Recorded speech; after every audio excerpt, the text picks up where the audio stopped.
আজকে আমাদের আলোচনার বিষয় আসলে কনিক, পুরোপুরি কনিক। কারণ আমরা দেখতে পাচ্ছি বৃত্ত আর কনিক এই দুটো মিলিয়ে যদিও আমাদের আজকে আলোচনা, কিন্তু বৃত্ত নিজে একটা কনিক, সুতরাং আমরা সবকিছু মিলিয়ে বলতে পারি আজকে পুরো আলোচনাটা কনিকের উপরে। তো আমরা কনিক সংক্রান্ত ব্যাপারগুলো একটু বলতে চাই একদম প্রথমেই, তারপরে সেখান থেকে বৃত্তে আসবো। কনিক কেন বলা হয়ে থাকে তার কারণ যদি আমরা বলতে চাই, খুব সিম্পল আসলে, যে আমরা সবাই হয়তো কোন আইসক্রিম খেয়েছি, একটা কোন আইসক্রিম, যেটা কোন আইসক্রিম আমরা চিনি। তো মনে করো একটা বাজার থেকে তুমি একটা কোন আইসক্রিম কিনলে, যিনি আইসক্রিমগুলো আমাকে দিয়ে দিলেন, তোমার কাছে শুধু বিস্কুটটা আছে। এই যে বিস্কুটের প্যাকেটটা তুমি দেখতে পাচ্ছ, এই প্যাকেটটাকে নিয়ে আমি বিভিন্ন অ্যাঙ্গেল থেকে সেকশন নিতে চাই, একটা ধারণা বলা ব্লেডের সাহায্যে আমি বিভিন্ন দিক থেকে কাটতে চাই। কাটলে কেমন কেমন শেপ দেখা যাবে সেই জিনিসগুলোর উপরে ডিপেন্ড করে একটা কনিক কেমন হবে। কিরকম, ধরা যাক যে আমরা এরকম একটা জিনিস নিয়ে কাজ করছি। তো এরকম একটা কনিক, আমাদের হাতে যে বড় একটা আইসক্রিম ছিল, এরকম দেখতে একটা বিশাল কোন আইসক্রিম আমাদের কাছে ছিল। সেই কোন আইসক্রিম থেকে আমরা এই আইসক্রিমটুকু তোমাদেরকে বললাম যে আমাকে দিয়ে দাও, আইসক্রিমটা আমাকে দিয়ে দিলে, আর যে বিস্কুটের প্যাকেটের বিস্কুটটা ছিল ওটা তোমাকে দিয়ে দিলাম। তুমি এখন ওটা নিয়ে কাটাকাটি করবে কিভাবে, একটা ব্লেডের সাহায্যে, ধারণ গোলাকার ব্লেডের সাহায্যে। এই ব্লেড দিয়ে তুমি যখন কাটাকাটি করবে কিভাবে কাটবে দেখো। ধরো তুমি যদি একদম সোজাসুজি এখান থেকে সোজা এভাবে কেটে ফেলো, কেটে ফেলে যদি উপর দিয়ে তাকায় দেখো, তাহলে তুমি যেরকম দেখবে এটা এরকম গোল হয়ে আসে এবং যেটা তৈরি হবে সেটা বৃত্ত। যদি এরকম করে তুমি কাটো, যে ওকে তুমি একদম সোজাসুজি না কেটে একটু বাঁকা ভাবে কাটলে, এরকম বাঁকা ভাবে কাটলে, তখন তুমি যেটা দেখতে পারবে, তখন দেখবে এটা শেপটা গোল হয়নি, তখন দেখবা এটা শেপটা অনেকটা এইরকম একটা শেপ নিয়েছে। যদি এভাবেও না কেটে তুমি এমন ভাবে কাটতে পারো যে এই ধারটার একদম সমান্তরালে এইভাবে সোজা তুমি কেটে দিলে দেখবে যে এইখানে এখন কাটা যে পার্টটা দেখা যাবে সেটা চেহারাটা হবে এরকম দেখতে, মানে এইরকম একটা আকৃতি।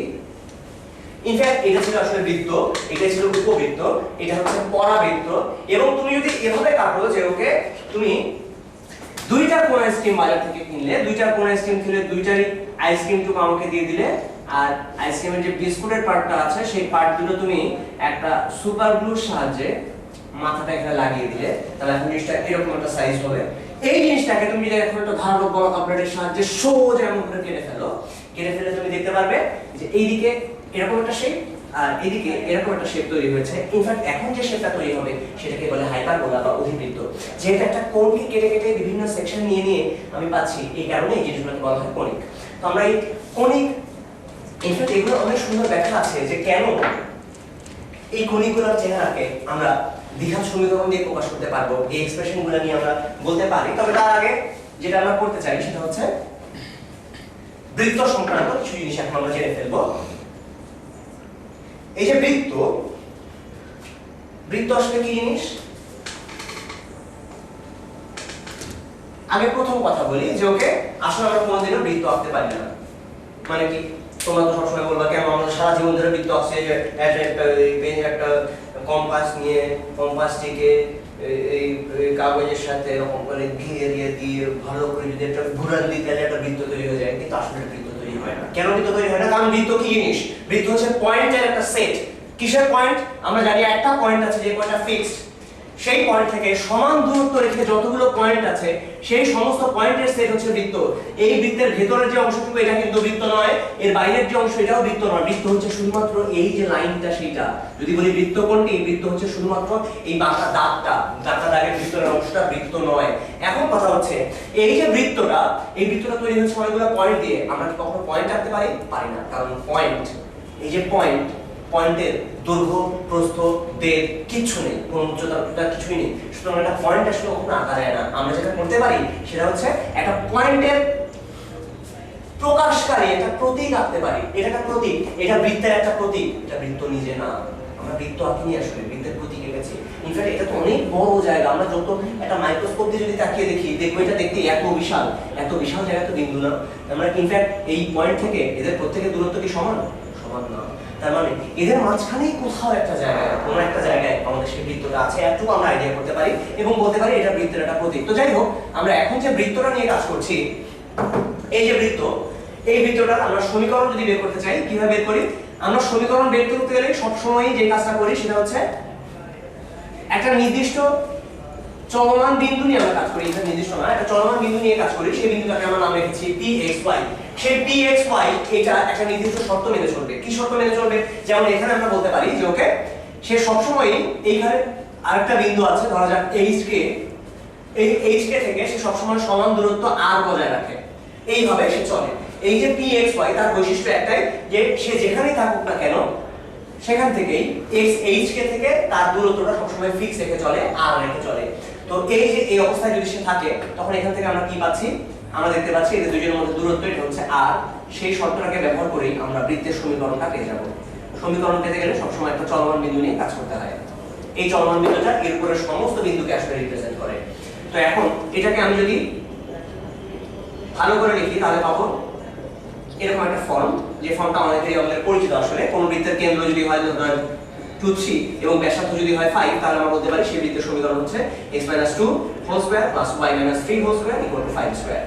সো এটা হচ্ছে বৃত্তের সমীকরণ। আর এই যে ফর্মুলা, এই ফর্মুলাতে আমরা দেখতে পাচ্ছি x - h whole square plus y - a whole square equal to r square. আমি মনে রাখার সুবিধার্থে এই ফর্মুলাটাকে বলি হাসিনা খালেদার ফর্মুলা, কারণ এখানে h হলো হাসিনা কে দেখা যায়। আর আজকে তোমরা যা কিছু ধরে নিতে পারো, রওশনের সাথে রেয়ান জানবা। আমরা এখন যেটা নিয়ে কাজ করছি এই যে হাসিনা খালেদার ফর্মুলা, এই ফর্মুলাটাকে আমরা ব্যবহার করব। তবে একটু ভালো করে আমরা খেয়াল করি যে ফর্মুলাটা আমাদের কাছে ছিল x - h whole square plus y - k whole square equal to r square, এটাকে আমরা যদি আর একটু ছাড়িয়ে ফেলি তাহলে কি দাঁড়ায়? x square minus 2h plus h square plus y square minus 2ky plus k square plus equal to r square. এখান থেকে আরেকটু সাজালে আমরা পাবো x square plus y square minus 2h minus 2ky equal to r square minus k square minus h square. এখন এখানে কিছু দেখার বিষয় আছে যে এখানে কি কি ধরনের পদ আছে। এখানে x y এরকম গুণ আকারে কোনো কিছু কি আছে? নাই। আমরা দেখতে পাচ্ছি কোথাওই x আর y গুণ আকারে নেই। আমরা দেখতে পাচ্ছি এখানে একটা x স্কয়ার বলা জিনিস আছে, একটা y স্কয়ার বলা জিনিস আছে। ইনফ্যাক্ট এই দুজনেরই সহগ, দুজনেরই কিন্তু কোএফিশিয়েন্ট 1 করে। আবার বলছি আমি দুজনের কোএফিশিয়েন্ট 1, দুইটারই সেম জিনিস। এখন যদি আমি সবাইকে এক জিনিস দিয়ে গুণ করি তাহলে ইকুয়েশনটা ভুল হয় না। সুতরাং আমরা এইটুকু ক্লিয়ার যে সব সময় x স্কয়ার এবং y স্কয়ারের সহগ আমি যদি সবাইকে 5 দিয়ে গুণ করে দিই ধরা যাক, তাহলে এখানে 5 থাকবে, এখানে 5 থাকবে। অর্থাৎ x স্কয়ার এবং y স্কয়ারের সহগ এক্স্যাক্টলি সেম হবে সব সময়, এবং এর ভিতরে কখনোই x y এই দুটো টার্ম গুণ আকারে থাকবে না, এবং x স্কয়ার আর y স্কয়ার এই পাওয়ারটা যে 2 তার চেয়ে বেশি আর কখনো হবে না। এরকম অবস্থায় দেখলেই আমরা বুঝতে পারি এটা একটা বৃত্তের সমীকরণ। এটা অবশ্যই একটা বৃত্তের সমীকরণ। তো এই সমীকরণটাকে আমরা একটু জেনারেলাইজ করে নিয়েছি। আমরা এখন বৃত্তের সমীকরণের মধ্যে কি কি দেখতে পাচ্ছি? x স্কয়ার আছে, y স্কয়ার আছে, x ওয়ালা কোনো জিনিস আছে, y ওয়ালা কোনো জিনিস আছে, এবং সেই সঙ্গে একটা কনস্ট্যান্ট আছে। সবকিছুকে মিলিয়ে আমরা যেটা করতে পারি সেটা হচ্ছে আরেকটা নতুন ইকুয়েশন আমরা চিন্তা করতে পারি। ওকে, আমরা সেটাকে নাম দিলাম x square plus y square plus 2gx plus 2fy plus c equal to 0। এবং এই সমীকরণটাকে আমরা যদি এইটার সাথে মিলাতে যাই তাহলে আমরা কি খেয়াল করি? ওকে, আমরা এটাকে ওইটার আকৃতিতে প্রকাশ করি, এটার মতো করে প্রকাশ করার চেষ্টা করি। আমরা দেখব তাহলে জিনিসটা দাঁড়াবে এরকম x square plus 2gx plus ফাঁকা রাখলাম, একটু পরে কাজে লাগাবো, y square plus 2fy plus এখানেও ফাঁকা রাখি, আর এই যে c এটা কই পাশে নিয়ে গেলে মাইনাস c হবে। তো এখন এখানে যদি আমি g স্কয়ার এবং এখানে f স্কয়ার লাগাই, সর্ব থেকে g স্কয়ার এবং f স্কয়ার নিয়ে আসলাম, আবার সর্বে ফেরত দিয়ে দিলাম। সুতরাং যা ছিল তাই থাকলো। এখন এটার ফর্মটা দাঁড়াবে x g whole square plus y plus f whole square equal to root over g square plus f square minus c whole square. আমরা লক্ষ্য করে দেখি যে এটাকে যদি এখন এটার সাথে মেলানো যায় তাহলে আমরা দেখতে পারবো যে এখানে কেন্দ্র ছিল h কে x মাইনাস h ছিল, কিন্তু এখানে x মাইনাস মাইনাস g আছে, আসলে x মাইনাস মাইনাস g। তাহলে এটাকে আমি বলতে পারি যে এখন এটার কেন্দ্র হবে মাইনাস g এবং মাইনাস f, আসলে কারণ y মাইনাস k ছিল, এখানে y মাইনাস মাইনাস f আছে। আর ব্যাসার্ধ যেটা হবে আমরা দেখছি ডান দিকে যার উপরে স্কয়ার ছিল সেটাই হচ্ছে ব্যাসার্ধ।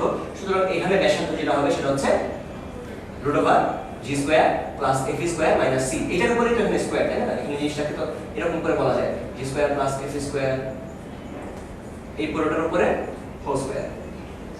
তাহলে আমরা দেখলাম কেন্দ্র হচ্ছে মাইনাস g মাইনাস f এবং ব্যাসার্ধ হচ্ছে root over g square plus f square minus c। এখানে ইনফ্যাক্ট যে জিনিসগুলো মনে রাখতে হয় খুব দ্রুত সেগুলো আমি একটু বলে ফেলি। এখানে যেগুলো বেশি বেশি কাজে লাগে সেই ধরনের জিনিসগুলো আমার মাঝখানে আছে। যদি এটি x অক্ষকে স্পর্শ করে, y অক্ষকে স্পর্শ করে, তাহলে কি কি ধরনের কাহিনী হয় তার আগে আমরা জেনে নিই যে x অক্ষের ছেদাংশ কতটুকু হয়। আমরা জানি যে এই বৃত্তে যদি বৃত্তটা x অক্ষকে ছেদ করে যায় তাহলে এখান থেকে এই পর্যন্ত এই যে ছেদাংশটুকু, সেই ছেদাংশটুকুর মান হবে x অক্ষের কর্তৃত্বাংশ বা x অক্ষের ছেদাংশ, এইটুকুর মান হয় 2√g² - c। এটা খুব সহজে আসলে বোঝা যায়। কিভাবে প্রমাণ করা যায়? আমরা জানি যে x অক্ষের উপরে সবসময় y 0 হয়, তো y যদি 0 হয় তার মানে এই পয়েন্টগুলোর কোটি আমরা অলরেডি জানি 0, তাহলে এখন আমার দরকার শুধুমাত্র ভুজটা। যদি ভুজটা আমরা জেনে ফেলতে পারি তাহলে এই দুটো ডিসটেন্সটা খুব সহজে বের করে ফেলতে পারবো। তো ভুজটা কিভাবে পাওয়া যাবে? কোটি যদি 0 হয় আমরা জানি যে ফর্মুলা হচ্ছে x² + y² + 2gx + 2fy + c = 0।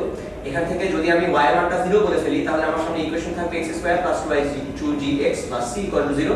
এখান থেকে x এর যে মানটা পাওয়া যাবে সেটা হবে -2g ± √2g হোল স্কয়ার, মানে হচ্ছে 4g² - 4c বাই নিচে হবে 2a। তার মানে এখানে থাকবে -g প্লাস মাইনাস √, এখান থেকে 4 কমন নিয়ে নিলে বাইরে আসলে 2 হয়ে যাবে, 2 2 কাটা, থাকবে g² - c।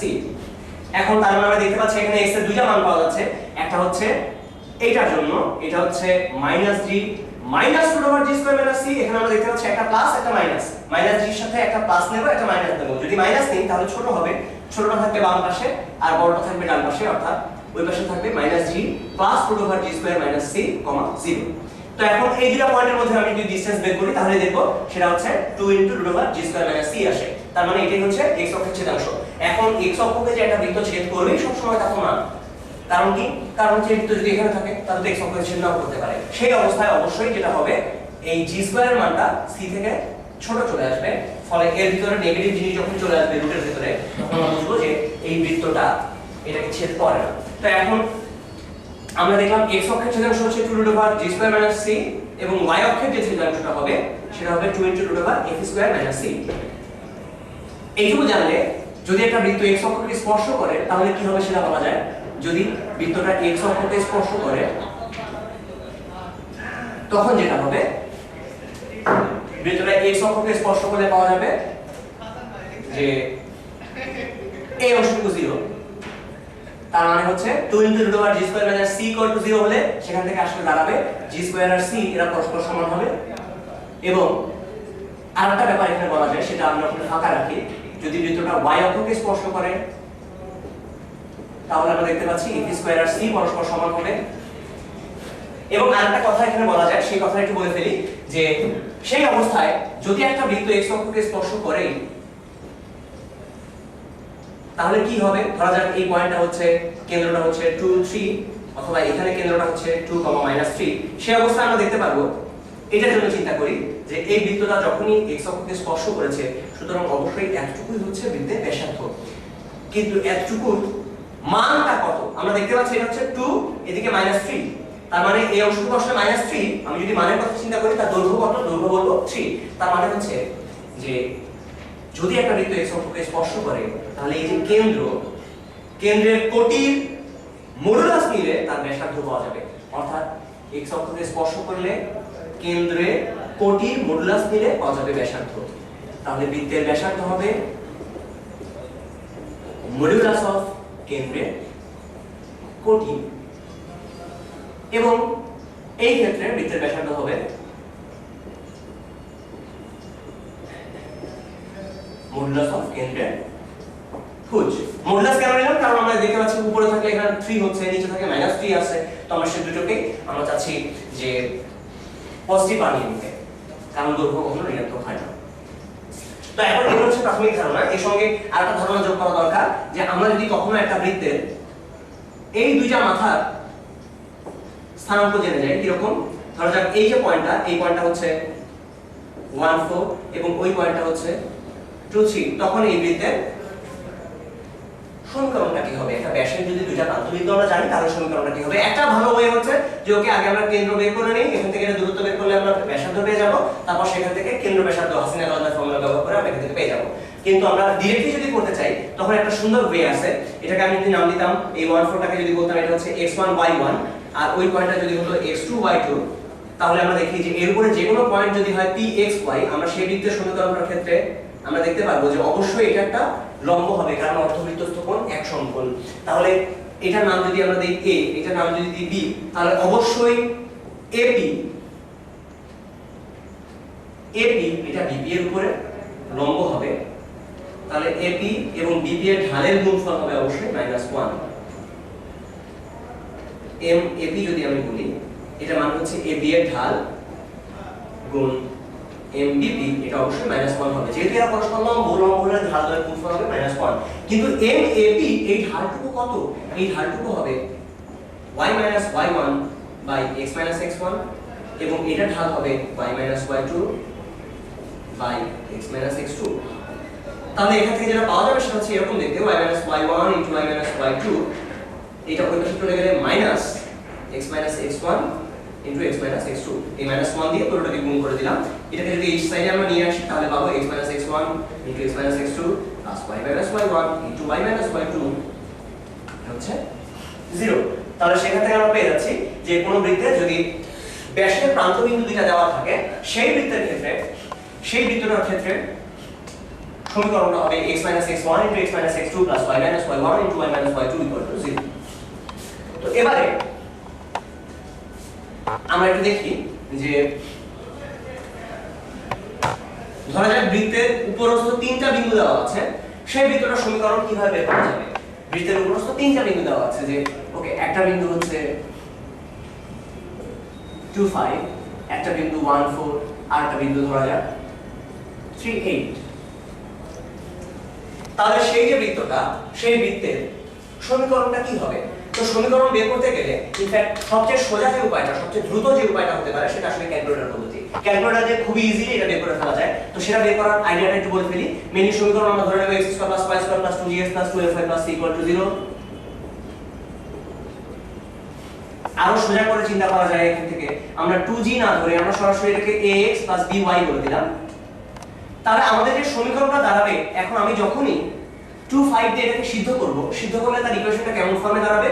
2² + 5² = এখানে a এর সাথে x যদি গুণ করা যায় তার মানে টুয়াইস a আসবে, আসলে x এর বদলে আমি 2 বসাচ্ছি, b * 5 আসবে তার মানে 5b + c = 0। আমাদের যে সমীকরণটা দাঁড়াবে সেটা চেহারা কেমন হচ্ছে সেটা ভালো করে একটু খেয়াল করি, তাহলে ক্যালকুলেটর দিয়ে খুব ইজিলি করা যাবে। আমাদের সমীকরণের চেহারা হচ্ছে এরকম, ওকে টুয়াইস a 2 ছিল আমাদের ভুজ, 5b 5 ছিল আমাদের কোটি, আর c টা এমনি ইনট্যাক্ট যেখানে ছিল আমরা c ওরকমই আছে। তাহলে এর পরের যে ইকুয়েশনটা আমরা এখান থেকে পাবো সেটা সরাসরি লিখে ফেলতে পারি, এটা হবে a + 4b + c = এখানে হবে -1² + 4² এবং এটার ইকুয়েশনটা দাঁড়াবে thrice a + 8b + c = -3² + 8²। এই সমীকরণগুলোকে ক্যালকুলেটর দিয়ে খুব ইজিলি করা যায়। এটার জন্য খুব অল্প সময় লাগবে। তখন আমি এখান থেকে a পেয়ে যাব, b পেয়ে যাব, c পেয়ে যাব। তিনটা ভেরিয়েবলের মান যখন আমরা জানি তখন সরাসরি এখান থেকে ইকুয়েশনটা আমরা পেয়ে যাব x² + y² তার সঙ্গে ax by এবং c = 0। এবারে বৃত্তের সমীকরণটা যখন আমাদের জানা হয়ে গেল, এই অবস্থায় আরো কিছু কাজ আমরা করতে পারি। যেমন আমাদের প্রায়ই বলে যে এরকম কিছু ইজি কিছু অঙ্ক থাকে, যে ধরা যাক বলে দিল যে একটা বৃত্ত আছে, সেই বৃত্তটা x অক্ষকে একটা নির্দিষ্ট পয়েন্টে কাট করে, বা ধরা যাক এরকম কিছু একটা আছে, একটা বৃত্ত আছে যেটা y অক্ষ থেকে 4 অংশ কেটে নেয় এবং y অক্ষ থেকে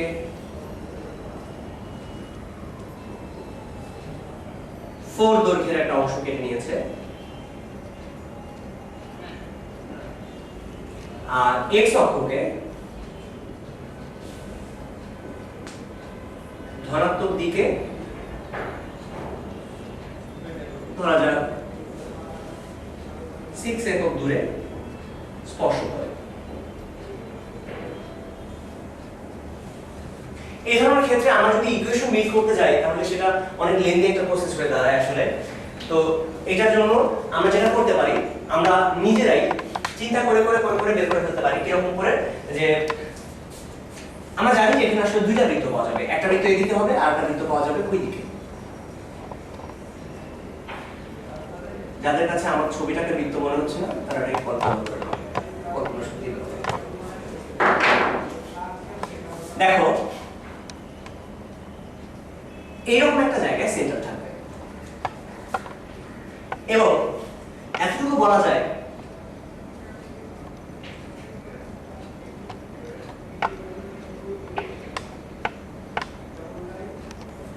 যে এইটুকু দৈর্ঘ্য আমরা জানি এটা 6 এবং আমরা এতটুকুও জানি এটুকু হচ্ছে 2। কারণ কি? কারণ হচ্ছে পুরোটা তো 4। তাহলে এতটুকু অবশ্যই 2 হবে। এখান থেকে যে কাজটা আমরা করে ফেলতে পারি সেটা হচ্ছে যে আমরা অলরেডি জানি যে এইটুকু কত, অর্থাৎ আমাদের ব্যাসার্ধটা আমরা জেনে গেছি। ব্যাসার্ধটা কত হবে তাইলে? ব্যাসার্ধটা যেটা হবে সেটা হচ্ছে √6 স্কয়ার + 2 স্কয়ার, তার মানে √40, তার মানে হচ্ছে এটা দাঁড়াবে 2√10। যদি ব্যাসার্ধ 2√10 আমরা জানি, এইটুকু যত, এইটুকু তো ততই হবে, তাই না? এইটুকু হবে 2√10। যখন এইটুকু আমরা পেয়ে গেছি তখন আমাদের আর কি দরকার হয়? আমাদের আর দরকার হচ্ছে এই অংশটুকু, এইটুকু আমরা জানি, এইটুকু 2/10। তাহলে এটা বের করতে গেলে দুইটা ব্যাপার দরকার, এইটুকু যেটা আমরা জানি এবং এইটুকু, অর্থাৎ এটার কেন্দ্র এখন হবে 6 2/10, এটা হবে 6 - 2/10। দেখা যাচ্ছে যে এখানে আমাদের আসলে বড় কোনো অঙ্কই করতে হয় নাই, এবং এটা যখন আমরা জেনে গেছি অলরেডি আমরা বৃত্তের কেন্দ্র জানি, ব্যাসার্ধ জানি। কেন্দ্র হচ্ছে 6 2/10 অথবা 6 - 2/10, আমি উল্টো লিখেছি, এটা প্লাস এটা মাইনাস, এবং ব্যাসার্ধ হচ্ছে 2/10। সেখান থেকে আমরা বের করে ফেলতে পারবো সেই বৃত্তের সমীকরণটা কি। এরকম অঙ্ক প্রায় থাকে। তো এবারে এই জাতীয় আমরা ব্যাস ধরে অঙ্কিত ব্যাসার্ধের সমীকরণ এগুলো পেয়ে গেছি। ইনফ্যাক্ট একটা বৃত্ত নিয়ে যে অঙ্কগুলোতে ঝামেলা বেশি বাঁধে তার মধ্যে একটা হচ্ছে স্পর্শক সংক্রান্ত অঙ্ক। আমরা বৃত্তের স্পর্শক নিয়ে একটু দেখতে চাই। বৃত্তের স্পর্শক অনেক ভাবে হতে পারে। তো স্পর্শক সংক্রান্ত যে কোনো আলোচনার ক্ষেত্রে একটা ব্যাপার মাথার মধ্যে রাখতে হবে, এটাকে এত বেশি ভালো লাগে আমার, যেটাকে আমি ফুল দিয়ে ডিনোট করি। আমার ফুলটা কি মিন করে? ফুল মিন করে বৃত্তের কেন্দ্র হতে স্পর্শকের লম্ব দূরত্ব বৃত্তের ব্যাসার্ধের সমান। এটা খুব সাধারণ একটা কথা আসলে। একটা বৃত্ত, তার কেন্দ্র হতে এইটা একটা স্পর্শক, স্পর্শকের যে লম্ব দূরত্বটুকু হবে সেই লম্ব দূরত্বটা হবে বৃত্তের ব্যাসার্ধের সমান। এটা এমনি বোঝা যায়, কিন্তু বোঝা গেলেও এই কথাটা মনে রাখতে যে কত কিছু হতে পারে এই জিনিসটা আমরা আইডিয়া রাখি না। এটা অনেক গুরুত্বপূর্ণ একটা ব্যাপার। জাস্ট এই একটুকু জিনিস জানলে, বৃত্তের কেন্দ্র হতে স্পর্শকের লম্ব দূরত্ব বৃত্তের ব্যাসার্ধের সমান, এটুকু জানলে স্পর্শকের অধ্যায়ের ম্যাক্সিমাম অঙ্ক করে ফেলা যায়। এটা খুবই খুবই গুরুত্বপূর্ণ একটা কনসেপ্ট। এখন ধরা যাক এই একটুকু আমরা জানি, একটুকু জানলে এখন কি কি লাভ? কিছুই না। আমাদের বলে দিলে একটা বৃত্তের সমীকরণ দেওয়া আছে x² + y² - 4x - 6y plus ধরা যাক 3।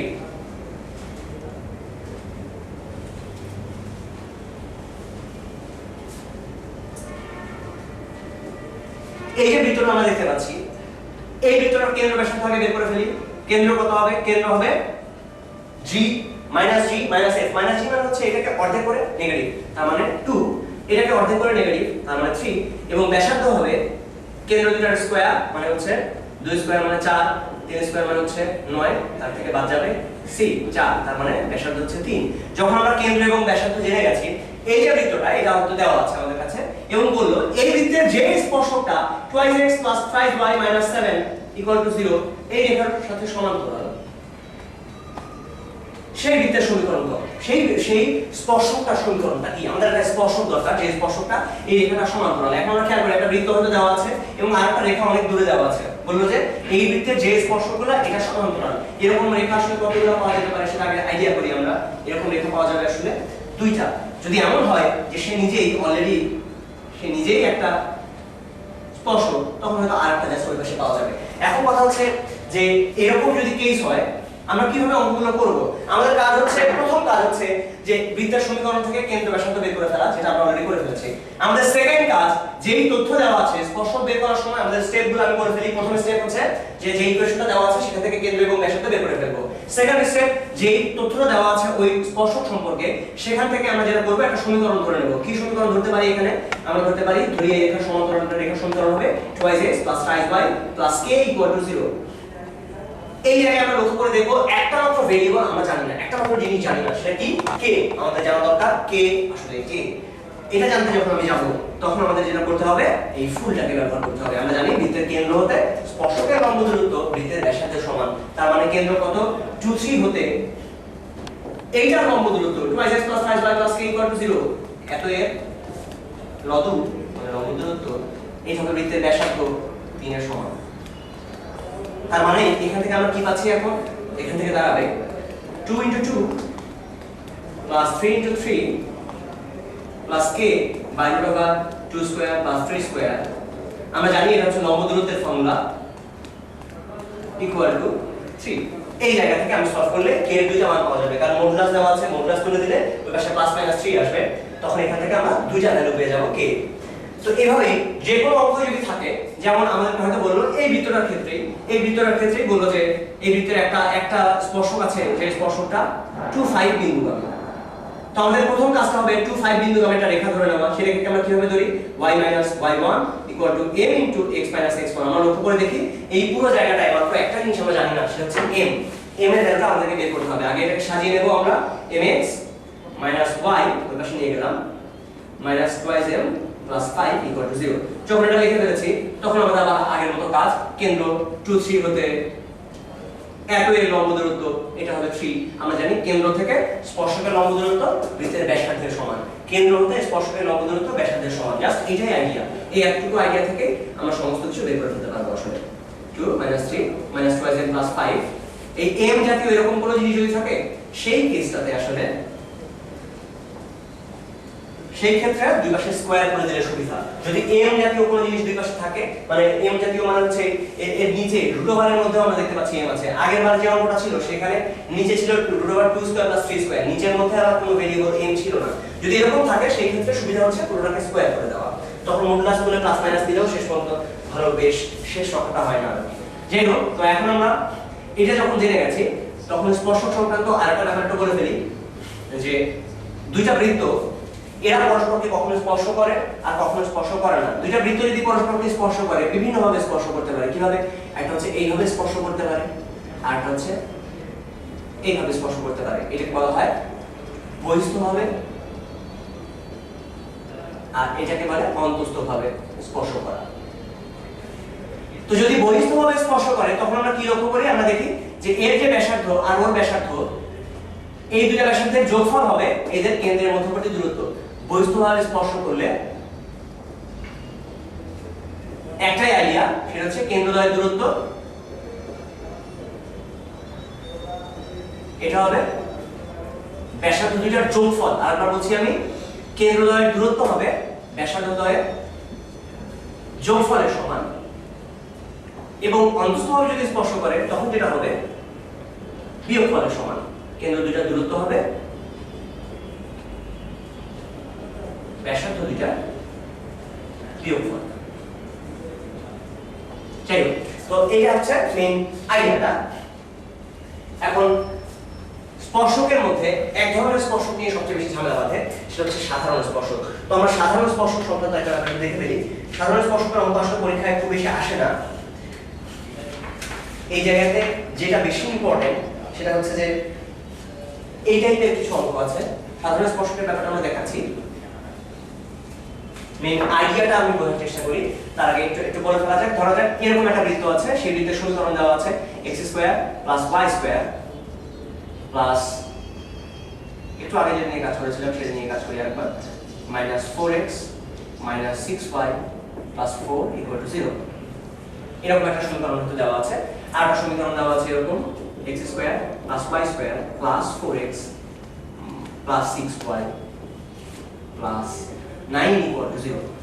তো এই যে বৃত্তটা, সেই বৃত্তের কেন্দ্র স্পর্শ আমরা আগে কেন্দ্র এবং ব্যাসার্ধ বের করে ফেলি। কেন্দ্র হচ্ছে 2 3 আর ব্যাসার্ধ হবে 3। আর এই বৃত্তটার ক্ষেত্রে কেন্দ্র হবে -2 - 3 আর ব্যাসার্ধ হবে 2।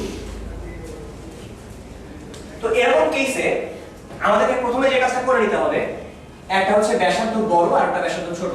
তো আমরা ধরে নিচ্ছি এটা হচ্ছে সেই বড় ব্যাসার্ধটা, এটা ছোট ব্যাসার্ধটা। এটার কেন্দ্র আর এটার কেন্দ্র আমরা জানি, এটার কেন্দ্র হচ্ছে 2 3, ওটার কেন্দ্র হচ্ছে -2 - 3, আর এটার ব্যাসার্ধ 3, এটার ব্যাসার্ধ 2। আমাদের প্রথম টার্গেট হচ্ছে এই দুটোকে লাগিয়ে দিলে কোথায় গিয়ে মিট করে এই পয়েন্টটা বের করা। আমাদের মেইন টার্গেট জাস্ট এটা, যে ওই পয়েন্টটা আমরা বের করতে চাই। তাহলে যেটা পাবো, এই সাধারণ যে স্পর্শক আমরা দেখতে পাচ্ছি, এই সাধারণ স্পর্শক দুটো কোথায় মিট করে সেটা আমরা দেখতে পাবো। আমাদের মেইন টার্গেট হচ্ছে সাধারণ স্পর্শক বের করা। তার জন্য আমরা দুই ধরনের সাধারণ স্পর্শক নিয়ে কাজ করতে পারি। কিরকম? উপর দিয়ে যেটা যাচ্ছে এটাকে বলা হয় সরল সাধারণ স্পর্শক, এবং আরেকটা আছে সেটাকে বলে বক্র সাধারণ না তির্যক সাধারণ স্পর্শক। সেটা হচ্ছে এইভাবে যদি থাকে, অর্থাৎ আমরা দেখতে পাচ্ছি সাধারণ স্পর্শক হতে পারে মোট 4টা। যদি এরা নিজেদেরকে টাচ করে সেই ক্ষেত্রে অবশ্যই সাধারণ স্পর্শক হবে 3টা। যেমন এরা যদি নিজেদেরকে বহিস্থভাবে টাচ করে তখন এটা নিজে একটা সাধারণ স্পর্শক হবে, অর্থাৎ তির্যক যে দুইটা ছিল তারা দুইটা একসাথে মিলে যাবে, আর সাধারণ দুইটা থাকবে আসলে এইভাবে। তো আমরা সবচেয়ে বেশি কেসটা নিয়ে চিন্তা করছি যেখানে সবচেয়ে জটিল অবস্থাটা রয়েছে। তো আগে সরল সাধারণ স্পর্শকটা বের করা যাক। সরল সাধারণ স্পর্শক বের করার জন্য আমরা একটু আগে যে ছবিটা এঁকেছিলাম সেটা আরেকবার একটু আঁকি। আমরা চাচ্ছি সরল সাধারণ স্পর্শক বের করতে। একটা ব্যাসার্ধ 3 আর একটা ব্যাসার্ধ 2। আমাদের মেইন টার্গেট হলো এই বিন্দুটাকে বের করা। এই বিন্দুটাকে কিভাবে আইডিয়া করা যায়, এটা আইডিয়া করার সময় আমরা খেয়াল করব এইটুকু যে এই পয়েন্টটাকে আমি যদি নাম দেই ও, এটাকে নাম দিলাম ও ড্যাশ, এটা এ, এটা এ ড্যাশ, আর এই পয়েন্টটাকে বললাম সাপোজ পি। তাহলে এই যে পুরো জিনিসটা আমরা দেখতে পাচ্ছি এটা অবশ্যই একটা সদৃশ ত্রিভুজ, এবং সেখান থেকে আমরা দেখতে পাই যে পিও ড্যাশ বাই পিও এটুকু বাই পুরোটা এটা হচ্ছে ও ড্যাশ এ ড্যাশ বাই ও এ। তার মানে পি বিন্দুটা এই ও ও ড্যাশকে এই দুইটার অনুপাতে বহিস্থভাবে বিভক্ত করে। তার মানে এখানে একটা বহির্বিভক্তির ব্যাপার আছে। এই পি বিন্দুটি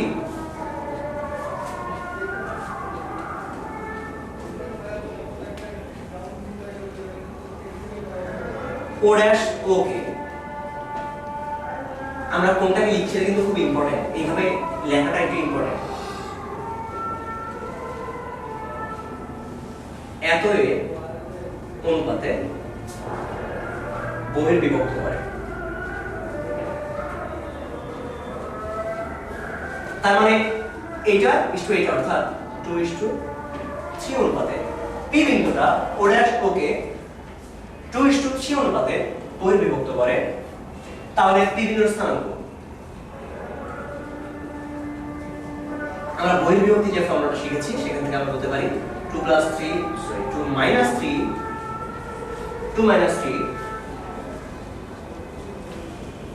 2 into something minus 3 into something 2 into something minus 3 into something 2 into কি হবে? 2 কার সাথে ছিল আসলে? 2 হচ্ছে এখান থেকে এইটুকু এর জন্য। সুতরাং আমরা যখন প্রথমটা নেব সেটা হচ্ছে উল্টোটা, উদরপিণ্ডি এখানে বুধঘাড়ে পড়ে। ইনফ্যাক্ট এই বিন্দুটার অবস্থান ছিল 2 3, এই বিন্দুটার অবস্থান ছিল -2 -3। তাহলে 2 এর সাথে গুণ হবে এই পাশে 2, আর 3 এর সাথে গুণ হবে এই পাশে -2। ঠিক একইভাবে কোটির জন্য এর সাথে 3 এবং এর সাথে -3। এখান থেকে আমরা পি বিন্দুর স্থানাঙ্ক আগে পেয়ে গেলাম। যখনই পি বিন্দুর স্থানাঙ্ক পেয়ে গেলাম তখন আমরা জানি বাইরের একটা বিন্দু আছে এবং আরেকটা বৃত্তের সমীকরণ আছে। আমরা একটু আগে একটা অঙ্ক করেছিলাম যে একটা বৃত্ত আছে, সেই বৃত্তের সমীকরণ আমরা জানি, কেন্দ্র ব্যাসার্ধ জানি। এরপরে আমরা যে কাজটা করব, এই বিন্দুগামী একটা রেখার সমীকরণ আমরা ধরে নেব। পি বিন্দুগামী এখান থেকে আমরা পেয়ে যাব আসলে কত আসে দেখে ফেলি। 4 মাইনাস এখানে আসবে 3 দুগুণ 6, 4 6 10, তাহলে -10, আর এই পয়েন্টটা হবে 9 আর 6 15 -15। তাহলে এই পয়েন্টটার স্থানাঙ্ক হচ্ছে -10 -15। যখন আমরা পি বিন্দুটা জেনে গেছি তখন আমাদের কাজ কি হবে? আমরা এই বিন্দুগামী একটা রেখার সমীকরণ ধরে নেব y - y1 m * x - x1। সেখান থেকে আমরা পেয়ে যাব mx - y প্লাস 10m - 15 = 0। এইবার আমাদের কাজ কি হবে? আমাদের কাজ হবে যে কোনো একটা নিয়ে কাজ করব। কোনটা নিয়ে? ধরা যাক আমরা এটা নিয়ে কাজ করছি। এটা আমরা ব্যাসার্ধ জানি 3 আর কেন্দ্র জানি 2 3। আমরা জানি কেন্দ্র হতে স্পর্শকের লম্ব দূরত্ব, কেন্দ্র কত হতে 2 3 হতে, স্পর্শক কোনটা? স্পর্শক হচ্ছে এটা, এত এর লম্ব দূরত্ব এটা হবে বৃত্তের ব্যাসার্ধের সমান 3। সেখান থেকে আমরা m এর ভ্যালুটা পেয়ে যাব। ইনফ্যাক্ট m এর দুইটা মান পাওয়া যাবে। কেন দুইটা মান পাওয়া যাবে? দুইটা মান পাওয়া গেলে দুইটা সরলরেখার সমীকরণ পাওয়া যাবে, যার একটা হবে এইটা আর একটা হবে এই যে এই পাশ দিয়ে যেটা আছে সেটা। তাহলে আমরা দুইটাই একসাথে পেয়ে যাচ্ছি। তাহলে আমরা দুইটা সাধারণ স্পর্শক পেয়ে গেলাম। যখন আমরা এখন তির্যক স্পর্শক বের করব তখন আমাদের কাজ একই। আমাদের টার্গেট ফার্স্টে এই পয়েন্টটাকে বের করে ফেলা। এখন আমরা দেখতে পাচ্ছি আগের বার এরা বহিস্থভাবে স্পর্শ করেছিল পি বিন্দুটা, এবার যেটা করবে অন্তস্থভাবে স্পর্শ করবে। এই আর কোনো ঝামেলা নেই, ইনফ্যাক্ট পুরো অঙ্কটা আগের মতোই চলবে। এখন এই পয়েন্টটাকে আমরা যদি কিউ বলে ফেলি, দেখা যাবে এখানে সমস্ত কিছু ঠিক আছে, শুধুমাত্র এখানে বহির্বিভক্তি জায়গা আছে, অন্তর্বিভক্তি। ফলে এই অঙ্কগুলো একদম এরকমই থাকবে, এখানে প্লাস আসবে, শুধুমাত্র প্লাস আসলে যে যতটুকু মান পাওয়া যায় সেটা দিয়ে আমরা পেয়ে যাব এইখানকার এই কিউ বিন্দুটার অবস্থান কত। কিউ পেয়ে গেলে আবার আগের মতো করে আমরা এই কিউ বিন্দু আমরা একটা রেখা সমীকরণ ধরে নেব, y - q এর কোটি equal to m y - q এর ভুজ। এখান থেকে 2 3 হতে আবার ওই রেখার লম্ব দূরত্ব এটা হবে 3, সেখান থেকে আমরা m এর মানটা পেয়ে যাব আরেকবার। ফলে মোট 4টা সমীকরণ আমরা এখান থেকে পেয়ে যাব। এটা অনেক লেন্দি একটা প্রসেস, সো এই ধরনের অঙ্ক আসলে বইটা খুব কম দেয়, তারপরও আমরা এটা জেনে রাখলাম যে কিভাবে বের করা যাবে। এইবার একটা গুরুবিদ্যা শেখানো যাক, স্পর্শকের গুরুবিদ্যা। এটা খুব ইম্পর্টেন্ট।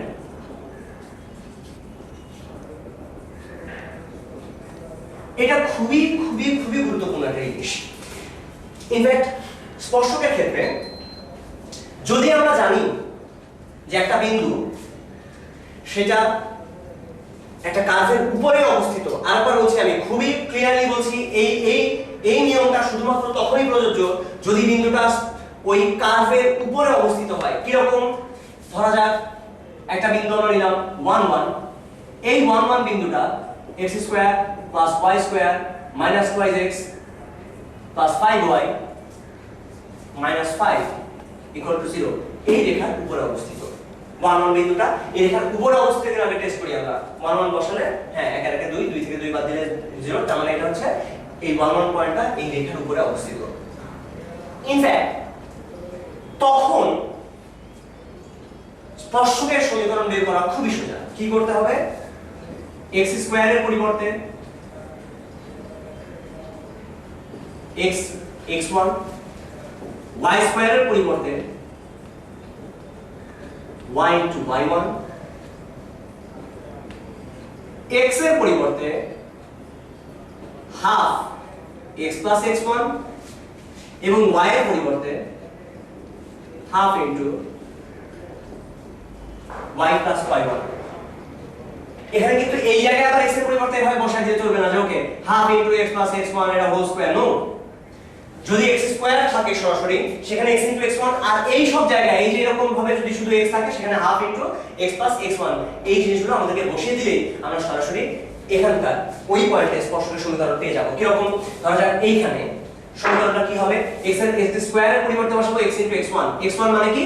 x1 মানে হচ্ছে এই যে পয়েন্টটা তার ভুজকোটি, এটা x1, এটা হলো y1। তাহলে x এর পরিবর্তে বসাবো x * x1 মানে 1, y এর পরিবর্তে y * y1 মানে 1 - 2 x এর পরিবর্তে হবে হাফ x + x1 এবং y এর পরিবর্তে +5 y এর পরিবর্তে হাফ y + y1 - 5 = 0। এটাকে সরলকরণ করলে আমরা পেয়ে যাব যে এই বক্ররেখাটার এই বৃত্তের x1 y1 পয়েন্টে স্পর্শকের সমীকরণটা কি। যদি সোজা হয় তাহলে তো, যদি ইকুয়েশনটা এরকম হয় সরাসরি যে ওকে x² + y² = 25, এই বৃত্তের 3 4 পয়েন্টে স্পর্শকের সমীকরণটা কি, তখন আমাদের কাছে খুবই সোজা। x * x1 + y * y1 = 24, 5x + 4y = 25, এটাই হবে এই বৃত্তের 3 4 পয়েন্টে স্পর্শকের সমীকরণ। সেটা কিন্তু অবশ্যই বৃত্তের উপরস্থ কোনো বিন্দু হতে হবে। যদি বাইরের বিন্দু হয় তাহলে এই ফর্মুলা কাজ করে না, আমি ক্লিয়ারলি বলছি। যদি এটা বাইরের বিন্দু হয় তখন এই ফর্মুলাটা কাজ করে না। এই ফর্মুলাটা কিভাবে আসে? এই ফর্মুলাটাকে ডেভেলপ করার জন্য খুব ইজি একটা ইজি ওয়ে হচ্ছে আমরা যেটাকে ডিফারেন্সিয়েট করি, আমি সেই পদ্ধতি দেখাচ্ছি না এখানে। এবারে বলি যে এটা আসলে সব কিছুর জন্যই প্রযোজ্য। মানে কি? ধরা যাক একটা ইকুয়েশন দেওয়া আছে x³ + y⁵ মাইনাস x আর y যেখানে গুণাকার নেই সেই জায়গাগুলো, x * x⁴ plus 9x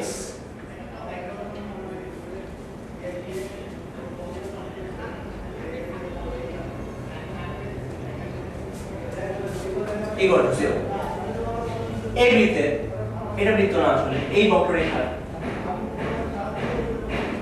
1 0 বিন্দুতে স্পর্শকের সমীকরণ কি? এটা দেখতে এমনি বিদ্যুটে, তার চেহারাটাও বিদ্যুটে হবে, খুবই ভয়ঙ্কর কোনো একটা চেহারা আসবে, আমি জানি না এটা চেহারা কেমন হবে, বাট আমি এটুকু না জানলেও বলে দিতে পারি যে এই বৃত্তের 10 বিন্দুতে স্পর্শপথ হবে। আগে দেখি 10 বিন্দুটা এই বৃত্তের উপরে আছে নাকি। আমি মাঝখানে একটু টাইম নিয়েছিলাম আসলে এটা ক্যালকুলেশন করার জন্য।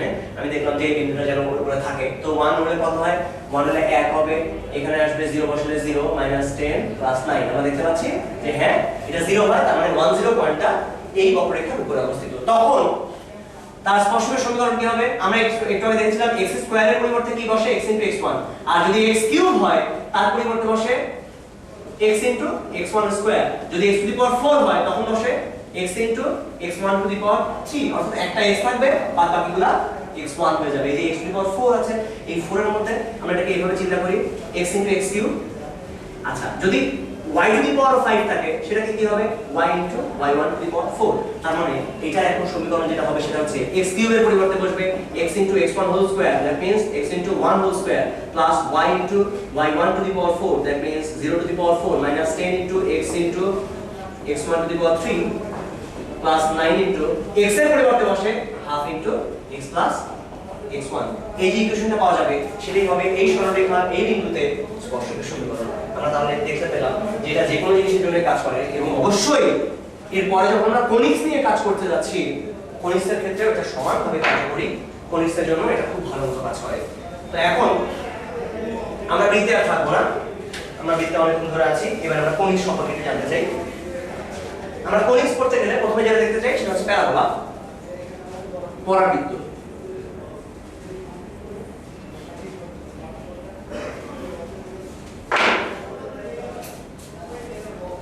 ইনফ্যাক্ট পরাবৃত্ত এই কনিক্সটা অনেক বেশি দেখা যায় আসলে চারপাশে। আমরা এত অনেক কিছু জানি যে আমরা অনেকেই জানি যে একটা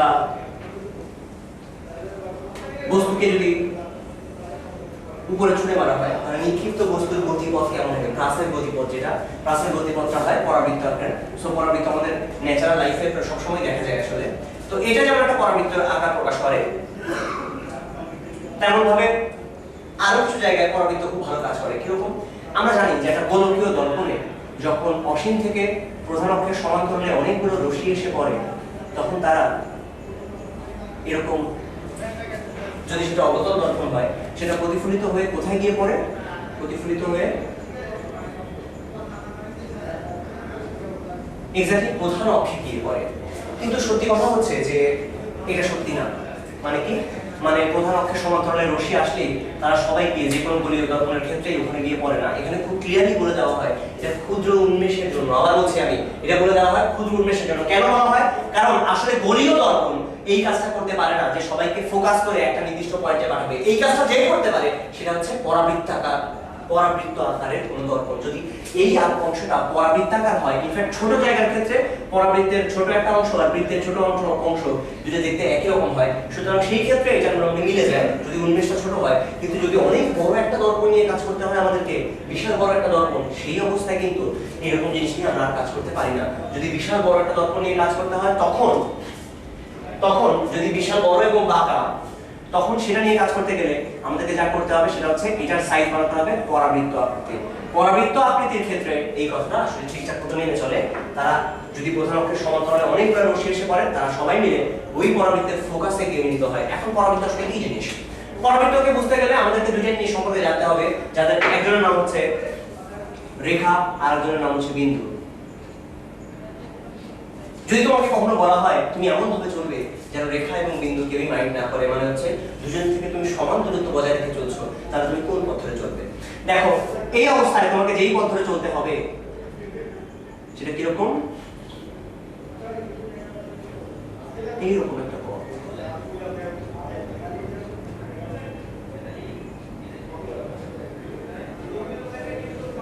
কারণ তুমি সোজা যেতে পারছো না, সোজা গেলে কিছুক্ষণ পরে কি হবে, এই রেখার বেশি কাছে চলে আসছো, বিন্দু থেকে দূরে চলে যাচ্ছ। তোমাকে যেতে হবে এরকম একটা পথ ধরে, জানো সবসময় এখান থেকে ডিসটেন্স আর এখান থেকে ডিসটেন্স, এই দুটো ডিসটেন্স সবসময় সমান থাকে। আমরা রেখা থেকে ডিসটেন্স বলতে সবসময় বুঝি লম্ব দূরত্ব এবং বিন্দু থেকে ডিসটেন্স মানে সরাসরি ডিসটেন্স। এই অবস্থায় তুমি যে ধরনের রেখা পাবে সেটাকে বলা হয় আসলে পরাবৃত্ত। পরাবৃত্তের মেইন সংজ্ঞা আসলে এতটুকুই। পরাবৃত্ত কি? একটা নির্দিষ্ট রেখা এবং একটা নির্দিষ্ট বিন্দু থেকে যারা সবসময় সমান দূরত্ব বজায় রেখে চলে তাদেরকে বলে পরাবৃত্ত। এবং এই যে নির্দিষ্ট রেখা, এই রেখাটাকে বলা হয় দ্বিঘাত রেখা বা নিয়ামক রেখা। এই যে বিন্দুটা, এই বিন্দুটাকে বলা হয় উপকেন্দ্র। ইনফ্যাক্ট পরাবৃত্ত সম্পর্কে জানা খুব সিম্পল একটা ব্যাপার। তুমি জাস্ট পরাবৃত্তের দিকে তাকিয়ে সমস্ত কিছু দেখে ফেলতে পারো, বাট এই দেখার চেষ্টাটা করতে হবে নিজেকে। কিভাবে? ওকে, আসো আমরা একটু দেখার চেষ্টা করি যে ওকে আমরা পরাবৃত্ত জিনিসটা সম্পর্কে ভালো করে জানতে চাই। আমরা সমস্ত কিছু জানতে চাই। এই যে ফর্মুলাগুলো আছে এগুলো আমরা বুঝতে চাই যে আসলে কোথা থেকে আসলো। যদি ফর্মুলাগুলো বুঝি তাহলে মুখস্থ করে রাখতে হয় না, নিজে নিজে একবার জাস্ট ছবি দেখলে বের করে ফেলা যায়। কিরকম? আমরা জানি যে একটা পরাবৃত্ত তখনই তৈরি হবে যদি সেখানে একটা রেখা থাকে এবং একটা বিন্দু থাকে। এই রেখাটার নাম হচ্ছে দ্বিঘাত রেখা, ওই বিন্দুটার নামই হচ্ছে ফোকাস বা ওই বিন্দুটাকে আমরা বলি উপকেন্দ্র। তো এখন আমরা প্রথমে যে কাজটা করব, আমরা লক্ষ্য করি যে এই যে ফোকাস এখান থেকে এই যে দ্বিঘাক্ষ পর্যন্ত তার মিডল যে পয়েন্টটা, সেই মিডল পয়েন্টটাকে আমি বললাম 00 পয়েন্ট। এই যে মাঝখানটার পয়েন্টটা, আমরা জানি যে এই পয়েন্টটা অবশ্যই এই রেখা এবং এই বিন্দু থেকে, এই রেখা এবং এই বিন্দু থেকে অবশ্যই সমান দূরে থাকবেই। এতটুকু আমরা যখন নিশ্চিত তখন এখানে একটা লম্ব টেনে ফেলি। লম্ব টেনে এটাকে আমরা নাম দিলাম, এটা হচ্ছে y অক্ষ এবং এটাকে নাম দিলাম x অক্ষ। ওকে, তাহলে এটা সমীকরণ হচ্ছে y 0, এটা সমীকরণ হচ্ছে x 0। y অক্ষের উপরে যেহেতু সমস্ত বিন্দু ভুজ শূন্য, এই কারণে এটা সমীকরণ হচ্ছে x 0 এবং x অক্ষের উপরে সমস্ত বিন্দু কোটি শূন্য, তাই আমরা এটাকে বলি y 0। সো এই পয়েন্টটা হচ্ছে 00 পয়েন্ট। এটাকে আমরা নাম দিই আসলে আমাদের পরাবৃত্তের শীর্ষবিন্দু। ইনফ্যাক্ট শীর্ষ কিভাবে নাম দিই সেটা বলছি। তো এটা আমাদের পরাবৃত্তের শেপটা, এটাকে বলি উপকেন্দ্র। তো এখন পরাবৃত্ত যখন আমি অ্যানালাইসিস করতে যাব তখন এতটুকু আমি শিওর যে এখান থেকে এই ডিসটেন্সও যতটুকু, এখান থেকে এই ডিসটেন্সও ততটুকু। তা আমরা বললাম এই দূরত্বটুকু হচ্ছে a, এই দূরত্বটুকুর নাম দিলাম a। a একটা পজিটিভ রাশি, a কিন্তু ধনাত্মক রাশি, a একটা দূরত্ব জাস্ট। সো এখান থেকে যদি এটা দূরত্ব a হয় তাহলে এই পয়েন্টটার স্থানাঙ্ক হবে a, 0, কারণ এটা y এই x অক্ষের উপরে আছে। আর এই পয়েন্টের স্থানাঙ্ক যেটা হবে সেটা হবে -a, 0। তো এখন আমাদের কিছু জিনিস দেখা খুব জরুরি যে দ্বিঘাতের সমীকরণটা কি হবে। দ্বিঘাত কার সমান্তরাল? y অক্ষের সমান্তরাল। আমরা জানি y অক্ষের সমান্তরাল যে কোনো রেখার সমীকরণ হচ্ছে x সামথিং। তাহলে এটার সমীকরণ হবে x সামথিং। সামথিংটা কত আসলে? সামথিংটা হবে -a, x মানে এখানে যতগুলো বিন্দু আছে এই সরলরেখার উপরে তাদের সবার ভুজ হচ্ছে -a করে। তো এখন এই সরলরেখার সমীকরণ আমরা জানি x -a, এটাই হচ্ছে আমার দ্বিঘাতের সমীকরণ। আমরা জানি এখানে সমস্ত কিছু অলরেডি আমাদের জানা। এটাকে বলে দ্বিঘাত, এটাকে বলে উপকেন্দ্র। আমরা জানি এটা হচ্ছে শীর্ষ। শীর্ষ আসলে কি? ওই চোখা চোখা বিন্দুগুলোকে শীর্ষবিন্দু বলে। যেমন ত্রিভুজের ক্ষেত্রে এই কোণা কোণা দুইটা বিন্দু আছে, এদেরকে বলে শীর্ষবিন্দু। যেমন চতুর্ভুজের ক্ষেত্রে এই কোণে চারটা বিন্দু আছে, এই চারটাকে বলে শীর্ষবিন্দু। যদি এরকম কিছু হতো তাহলে এই কোণার বিন্দু আর ওই কোণার বিন্দু এদেরকে বলে শীর্ষবিন্দু। শীর্ষ হচ্ছে চোখা যে অংশটুকু থাকে এই কোণাটা, এটাকে বলে শীর্ষবিন্দু। এখন আমরা শীর্ষবিন্দু জানি, শীর্ষবিন্দুর স্থানাঙ্ক হচ্ছে 0, 0। তো এবারে এইখানে আরো কিছু জিনিস আমরা জেনে ফেলতে পারি। কি? আমরা জানি এখানে উপকেন্দ্র কত, উপকেন্দ্র কত a0। আমরা নিজেরাই ঠিক করেছি, এটা নতুন কোনো জিনিস না। এবারে আরেকটু খেয়াল করি, আমরা এখানে লম্ব টেনে ফেললাম। আমাদের খুব ইচ্ছা হলো এখানে লম্ব টানা, তো আমরা আঁকলাম। আমরা একটা ব্যাপার সবসময় জানি যে এর উপরের যে কোনো বিন্দু থেকে এটা ডিসটেন্স সোজা, এটা ডিসটেন্স সবসময় সেম। তাহলে এখান থেকে আমরা খেয়াল করি এই একটুকু যদি a হয় আর একটুকু যদি a হয় তাহলে টোটালটা হচ্ছে টুয়াইস a, মোট দূরত্ব হচ্ছে টুয়াইস a। -a বড় দরকার নেই, কারণ আমরা দূরত্ব নিয়েছি a, একটা পজিটিভ রাশি, এটা দূরত্ব মিন করে যাচ্ছে। তাহলে একটুকু a টোটাল মিলে টুয়াইস a। একটুকু যদি টুয়াইস a হয় তাহলে এটা অবশ্যই টুয়াইস a হবে এবং টুয়াইস a এটাও তাহলে টুয়াইস a হবে। আমরা জানি এই পয়েন্ট থেকে এটা দূরত্ব যা, এটা দূরত্ব তাই। তাই একটুকু টুয়াইস a হলে একটুকু অবশ্যই টুয়াইস a হবে। একটুকু টুয়াইস a হলে নিচের দিকেও একটুকু টুয়াইস a হবে, মোট হবে twice a plus twice a, that means 4a। আমরা বলি পরাবৃত্তের উপকেন্দ্রিক লম্বের দৈর্ঘ্য হচ্ছে 4a, মোট যতটুকু আছে। এটা কোনো ফর্মুলা না, সরাসরি দেখে বলে ফেলা যায়। a টুয়াইস a, 2a এতটুকু, তাহলে 2a 4a, এই হচ্ছে টোটাল 4 এর দৈর্ঘ্য। তাহলে এখন আমরা কি কি জিনিস জেনে ফেললাম সেটা একবার দেখে ফেলা যাক। আমরা অলরেডি জানলাম যে এটা পরাবৃত্তের ক্ষেত্রে বেশ কিছু জিনিস থাকে, যার মধ্যে একটা হচ্ছে দ্বিঘাত, যার মধ্যে একটা হচ্ছে উপকেন্দ্র, একটা হচ্ছে শীর্ষবিন্দু, একটা থেকে অক্ষ। অক্ষ কোনটাকে বলা হয়? এইটাকে বলা হয় পরাবৃত্তের অক্ষ। কিরকম? মোটামুটি অক্ষ হচ্ছে না তীরের যে লাইনটা, এই যে দণ্ডটির উপরে তীরের ফলাটি রয়েছে ওইটাকে বলা হয় অক্ষ। আসলে এটাকে বলে তীরের অক্ষ, লাঙলের অক্ষ এটাই বলে আসলে। সো এটা হচ্ছে অক্ষ। সো যেমনই হোক এরকম ভাবে হয়তো আমি একটা পরাবৃত্ত আঁকলাম, তখন অক্ষ কোনটা হবে? অক্ষ হচ্ছে এই রাশি, এই রেখাটা। তাহলে এখানে অক্ষের সমীকরণটা কত? অক্ষের সমীকরণ আমরা দেখতে পাচ্ছি y = 0। তাহলে এই জায়গায় দ্বিঘাতের সমীকরণ হচ্ছে x = -a, that means x + a = 0। উপকেন্দ্রের স্থানাঙ্ক হচ্ছে a0, শীর্ষবিন্দু হচ্ছে 0 0 এবং অক্ষের স্থানাঙ্ক হচ্ছে y = 0। প্রত্যেকটা পার্ট জাস্ট জেনে ফেললে চলবে। তো এখন আমরা এখানে খেয়াল করি যে এইটার চেহারাটা যদি এরকম না হয় অন্যরকম হতো। কিরকম? যদি এটা এই সাইডে থাকতো তাহলে কি কি চেঞ্জ আসতো সেই জিনিসগুলো আমরা খেয়াল করব। তাহলে এখন অক্ষ সমস্ত কিছুর স্থানাঙ্ক আমরা জেনে ফেলেছি এবং উপকেন্দ্রিক লম্বের দৈর্ঘ্য উলদয়ী, উপকেন্দ্রিক লম্বের দৈর্ঘ্য উলদয়ী, এই উলদয়ী হতে 4। ইনফ্যাক্ট এইগুলা আমাদেরকে মুখস্থ রাখতে হবে না, এটা বিশাল চার্ট, এই চার্ট এরকম মুখস্থ করে আসলে কিছু হয় না। যেটা করতে হবে সেটা আমি বলে দিই যে আমাদেরকে জাস্ট এতটুকু জানতে হবে, এতটুকু দৈর্ঘ্য হচ্ছে a। এখন বাকিটুকু নিজেদেরকে খুব দ্রুত একটা ছবি থেকে ডেভেলপ করে নিতে হবে, সেটা সবচেয়ে বেশি গুরুত্বপূর্ণ জিনিস। এটা জানাটাই মেইন জিনিসটা আসলে, যে ওকে ধরা যাক এরকম ভাবে কিছু একটা আছে। এখন যখন এরকম কিছু একটা থাকবে সেই অবস্থায় এতটুকু যদি a হয় তখন আমরা জানি যে এখন আমাদের এতটুকু a হলে এতটুকু a, এই পয়েন্টটা এখন কত আসবে? -a0 আসবে। আগেরবার যেটা 0 ছিল, কারণ সব সময়ই একটা জিনিস ফিক্স, সেটা হচ্ছে শীর্ষ স্থানাঙ্ক, এটা 0 0। তাহলে এই পয়েন্টটা এটা হবে এখন a0, এটার স্থানাঙ্ক হবে x = a, কারণ এখানে এটা y অক্ষের সমান্তরাল এবং এখানে x = a হবে। আগেরবার ছিল x = -a। আর কি চেঞ্জ আসবে? আর কোনো চেঞ্জ ইনফ্যাক্ট আসবে না। এটা যা ছিল এটা y = 0 ছিল, এখনো y = 0 রেখাটাই আছে, রেখার আর কোনো চেঞ্জ হয় না। এবং আগেও যেমন ছিল y অক্ষে এই উপকেন্দ্রিক লম্ব দৈর্ঘ্য 4 এ, এখন 4 এ আসবে। যদি শেপটা এরকম হয় সেই ক্ষেত্রে তার ইকুয়েশনটার চেঞ্জ আসবে। আমরা ইকুয়েশন নিয়ে এখনো কাজ করি নাই, এবার একটা ইকুয়েশন নিয়ে দেখা যাক। আমরা ইনফ্যাক্ট মেইন যে জিনিসটা সেটা নিয়ে কাজ করব। আমরা এই পরাবৃত্তের একটা ব্যাপারে আমি গ্যারান্টি, আমি খুব ভালো করে জানি, নিশ্চিত, সেটা কি যে এই পরাবৃত্তের উপস্থিত যে কোনো বিন্দু থেকে এইটার দূরত্ব যা হবে, এই পরাবৃত্ত থেকে এইটার দূরত্ব একেবারে তাই হবে। অর্থাৎ ধরা যাক এই পয়েন্টটা হচ্ছে xy পয়েন্ট। এই পয়েন্টটা অলরেডি আমরা জানি a0, এটা 0 0, আর এটা যে সমীকরণ সেটা হচ্ছে x + a = 0, কারণ x = -a আসলে এখানে এটা তার সমান্তরাল, y অক্ষের সমান্তরাল। কিন্তু মেইন কথাটা হচ্ছে এটা যে এখান থেকে আমাদের টার্গেট হচ্ছে একটা সমীকরণ বের করা।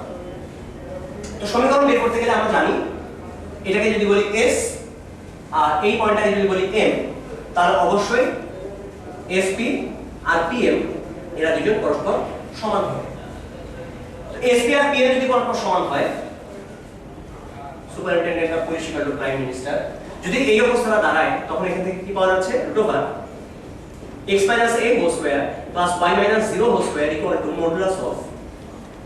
আমরা এখানে খেয়াল করি, আমরা সরাসরি ফর্মুলা দিয়ে না গিয়ে একটু ভালো করে খেয়াল করি যে আমরা দূরত্বটা এমনি বুঝতে পারি। ইনফ্যাক্ট এই পয়েন্টটা হচ্ছে pxy, তার মানে হলো এখান থেকে এতটুকুর ভুজ হচ্ছে x আর কোটি হচ্ছে y। তাহলে এতটুকু কত? এটা x। এইটুকু যদি x হয় তাহলে এইটুকু অবশ্যই x হবে। এইটুকু x হলে এইটুকু x। এখন আমরা আগেই ডিসিশন নিয়েছিলাম এখান থেকে এতটুকু a, তাহলে এতটুকু হবে a। তাহলে আমরা ভালো করে খেয়াল করি, এতখানি হচ্ছে x, তাহলে এইটুকু হবে x, আর এতটুকু যদি হয় a, এতটুকু হবে a। তার মানে এখান থেকে এই যে ডিসটেন্সটুকু, এটা টোটাল কত হবে? x + a। তাহলে এই ডিসটেন্সটা আমরা আগেই জানি আসলে x + a। তাহলে এখান থেকে আমি যদি স্কয়ার করে দিই তাহলে পাবো x - a² + y² = x + a², that means এখান থেকে y² আসবে x + a² - x - a²।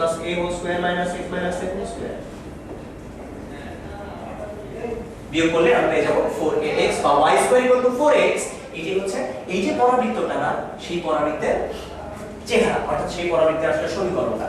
তো এই পরাবৃত্তের সমীকরণ যদি y² = 4ax হয়, যখন আমরা মাথা ঘুরিয়ে দিয়েছিলাম ওই পাশে, এটা সমীকরণ আসলে আসে y² = -4ax। সমস্ত x এর জায়গায় আমি আসলে -x নিয়ে কাজ করছি। যদি চেহারাটা এরকম না হয়, x এর জায়গায় y আর y এর জায়গায় x হতো, y² = 4ay, তখন যে শেপটা হতো সেটা হচ্ছে পুরোটাই ঘুরে যেত এরকম ভাবে। যদি x² = -4ay হতো তখন তার চেহারা কি আসতো? জাস্ট আরো উল্টে যেত। এবং সেই প্রত্যেকটা কেসে আমরা আসলে দেখে দেখে বলে ফেলতে পারি যে আমাদের কোনটার স্থানাঙ্ক কি হবে। ইনফ্যাক্ট এই পয়েন্টটা আমরা সবসময় ফিক্স রাখবো, শীর্ষবিন্দু এটা হচ্ছে 0 0, এটা হচ্ছে আমাদের দ্বিকাক্ষ রেখা, এখানে এখানে এটা হচ্ছে দ্বিকাক্ষ রেখা। তো এইবার আমরা কিছু জিনিস অলরেডি জানি, সেটা কি যে পরাবৃত্তের উপরস্থ যে কোনো বিন্দু থেকে উপকেন্দ্রের স্থানাঙ্ক যাই হবে, সেই পয়েন্ট থেকে এই দ্বিঘাতের স্থানাঙ্কটা একেবারে সেম হবে।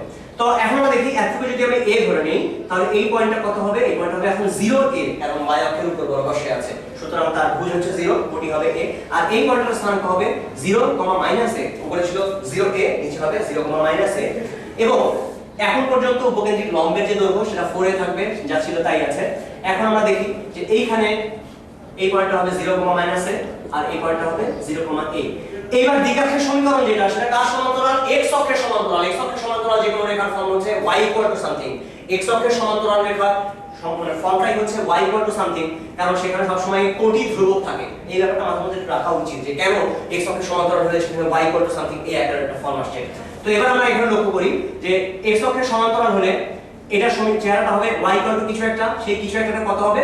এখানে যে কোনো একটা কোটি পেয়ে গেলে আমরা আসলে বলতে পারবো সেটা হচ্ছে y -a, এবং এইখানে যেটা হবে, এইটা সমীকরণ যেটা হবে সেটা হচ্ছে y a। এর উপরে যে কোনো কোটি আসলে এর উপরে সবার কোটি তো সেম, সুতরাং একটা কোটি দেখলে আমরা বুঝতে পারি সবার কোটিটা আসলে কত। এখানকার যে কোনো কোয়ান্টিটি কোটি হবে a। আচ্ছা, এবারে একটা ব্যাপার একটু লক্ষণীয়, তাহলে এখানে অলরেডি আমরা দেখে ফেলেছি যে পরাবৃত্তের কখন কি ধরনের শেপ আসে, বাট কিছু জিনিস খুব ইম্পর্টেন্ট, কিছু কনসেপ্ট যে আসলে যেমনই থাক না কেন পরাবৃত্ত দেখতে সবসময় পরাবৃত্ত দেখতে যেমনই হোক না কেন, এই পয়েন্ট থেকে এই উপকেন্দ্র থেকে এটা দূরত্ব যা, এটা থেকে এটা দূরত্ব সেম, এই কথাটা খুব ইম্পর্টেন্ট। এটা যেমন জানা, আর একটা ইম্পর্টেন্ট কথা হচ্ছে দ্বিঘাতের উপরে অক্ষরেখা সবসময় লম্বভাবে থাকে। দ্বিঘাতের উপরে অক্ষরেখা সবসময় লম্বভাবে থাকে। আর একটা কথা, সেটা কি? উপকেন্দ্রিক লম্বের দৈর্ঘ্য এটা সবসময় 4a দিয়ে ডিনোট করা হয়। এবং জেনারেল সমীকরণটা এবার আমরা লক্ষ্য করি যে পরাবৃত্তের ক্ষেত্রে যে কোনো পরাবৃত্তের জন্য জেনারেল ফর্মটা কি ধরনের? সেটা হচ্ছে এইরকম, y² 4ax আমরা দেখেছি, বাট যদি এরকম বাঁকা যায় তখন কি হবে? তখন যে সমীকরণটা আসবে সেটার চেহারা এরকম হবে যে ওকে, সেই ক্ষেত্রে পরাবৃত্তের জেনারেল ফর্মটা এরকম, ax plus by plus c1, এই পুরোটাই আসলে 4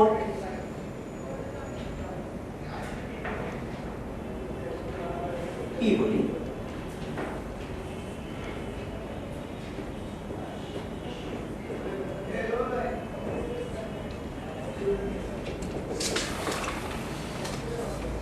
এটা হচ্ছে একটা পরাবৃত্তের জেনারেল ফর্ম আসলে। এবং পরাবৃত্তের মধ্যে একটা পরাবৃত্তকে দেখলে, একটা সমীকরণকে দেখলে বোঝা যায় সেই সমীকরণটা পরাবৃত্তের হবে কিনা, যদি সেটা জেনারেল হয়। কি রকম? ধরা যাক 2x² plus 18xy plus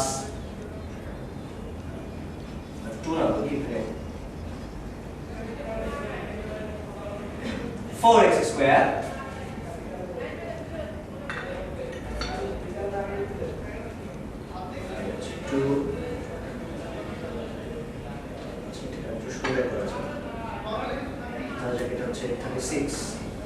so 9 81y² 15x 30y। In fact এটাও একটা পরাবৃত্তের সমীকরণ। আমি বানানোর সময় কিভাবে বানিয়েছি সেটা একটু বলে ফেলি।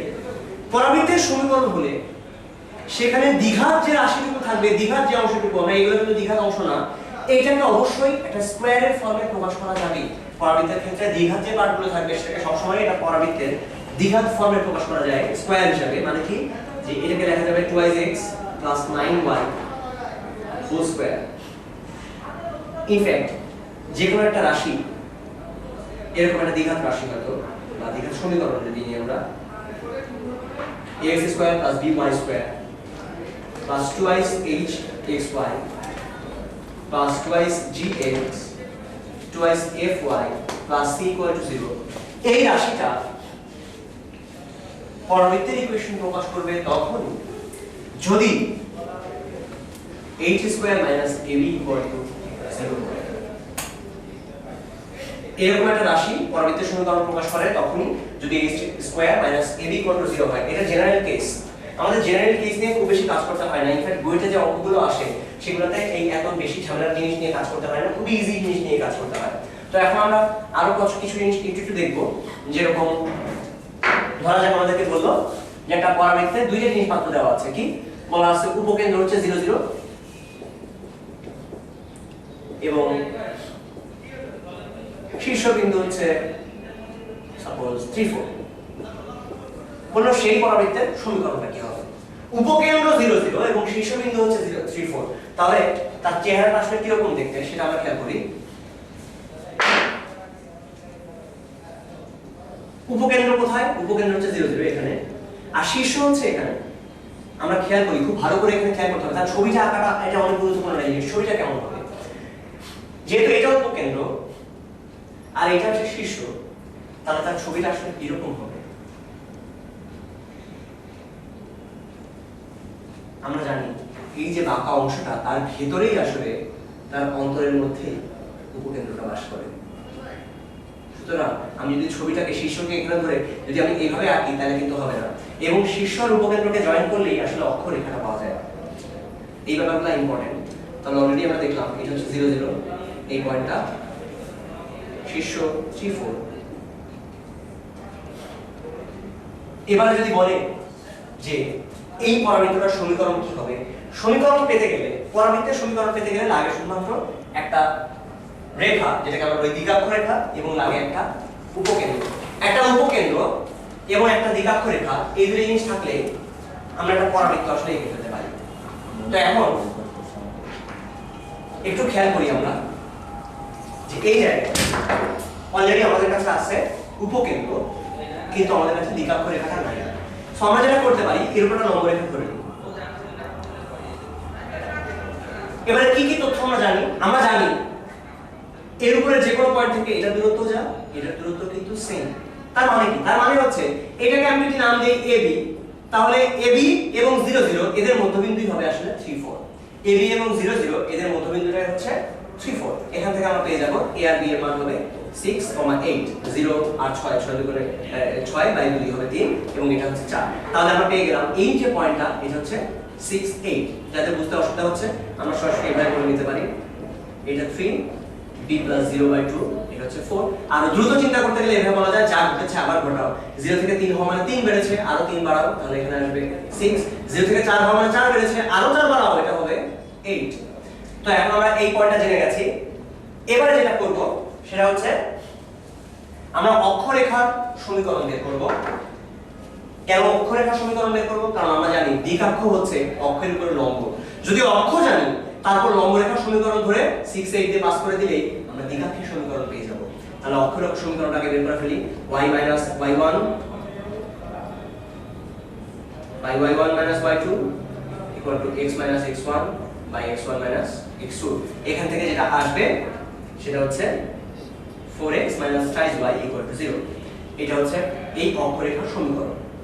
যখন অক্ষরেখার সমীকরণ আমরা পেয়ে গেছি, ইনফ্যাক্ট একটা 0 0 থাকলে সহজেই বলে দেওয়া যায় যে তার সমীকরণটা কি রকম হবে। মানে কি, একটা পয়েন্ট আছে 0 0 এবং আরেকটা পয়েন্ট আছে 5 2, সেই ক্ষেত্রে সমীকরণটা হবে 2x 5y 0। 2x 5y 0। আচ্ছা, তো আমরা এখন এটা সমীকরণ যখন জানি, তখন এরপর লম্ব রেখার সমীকরণটা কত আসবে? এরপর লম্ব রেখার সমীকরণটা হবে 4x twice y k 0।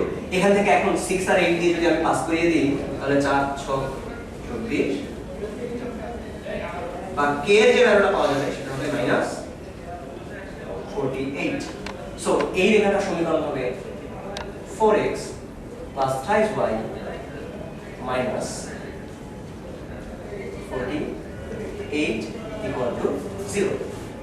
তাহলে আমরা যেগুলো দেখতে পারলাম সেগুলো হচ্ছে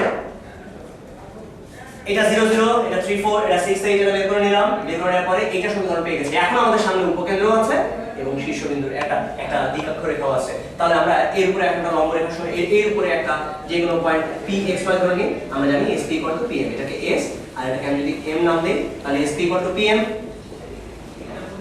এটা তো মেইন আইডিয়া। পরাবৃত্তের ক্ষেত্রে প্রধান কথাই হচ্ছে এসপি আর পিএম সমান। যখন এতটুকু আমরা জেনে গেছি তখন এখান থেকে বলে দিতে পারবো যে ওকে এসপি এই দুটো ডিসটেন্স মানে √x - 0 whole square plus y - 0 whole square এটা ইকুয়াল টু pm মানে কি p থেকে এটা লম্ব দূরত্ব অর্থাৎ 4x 5y - 48 by √4 square plus 3 square. এইবার এখান থেকে আমরা বের করে দিতে পারবো যেটা সমীকরণটা কি হবে। দুইটাকে স্কয়ার করে দিলে তোমরা পেয়ে যাবে। আচ্ছা এবারে পরাবৃত্তের একটা গুরুত্বপূর্ণ জিনিস আমরা দেখবো যেটা অনেক পুরনো জিনিস। পরাবৃত্তের অঙ্কগুলো করতে গেলে আমরা মেইনলি ওই অঙ্কগুলোই করি কিন্তু অনেক সময় বুঝি না, যার মধ্যে খুব গুরুত্বপূর্ণ একটা ধারণা হচ্ছে এক্সিস ট্রান্সফর্ম।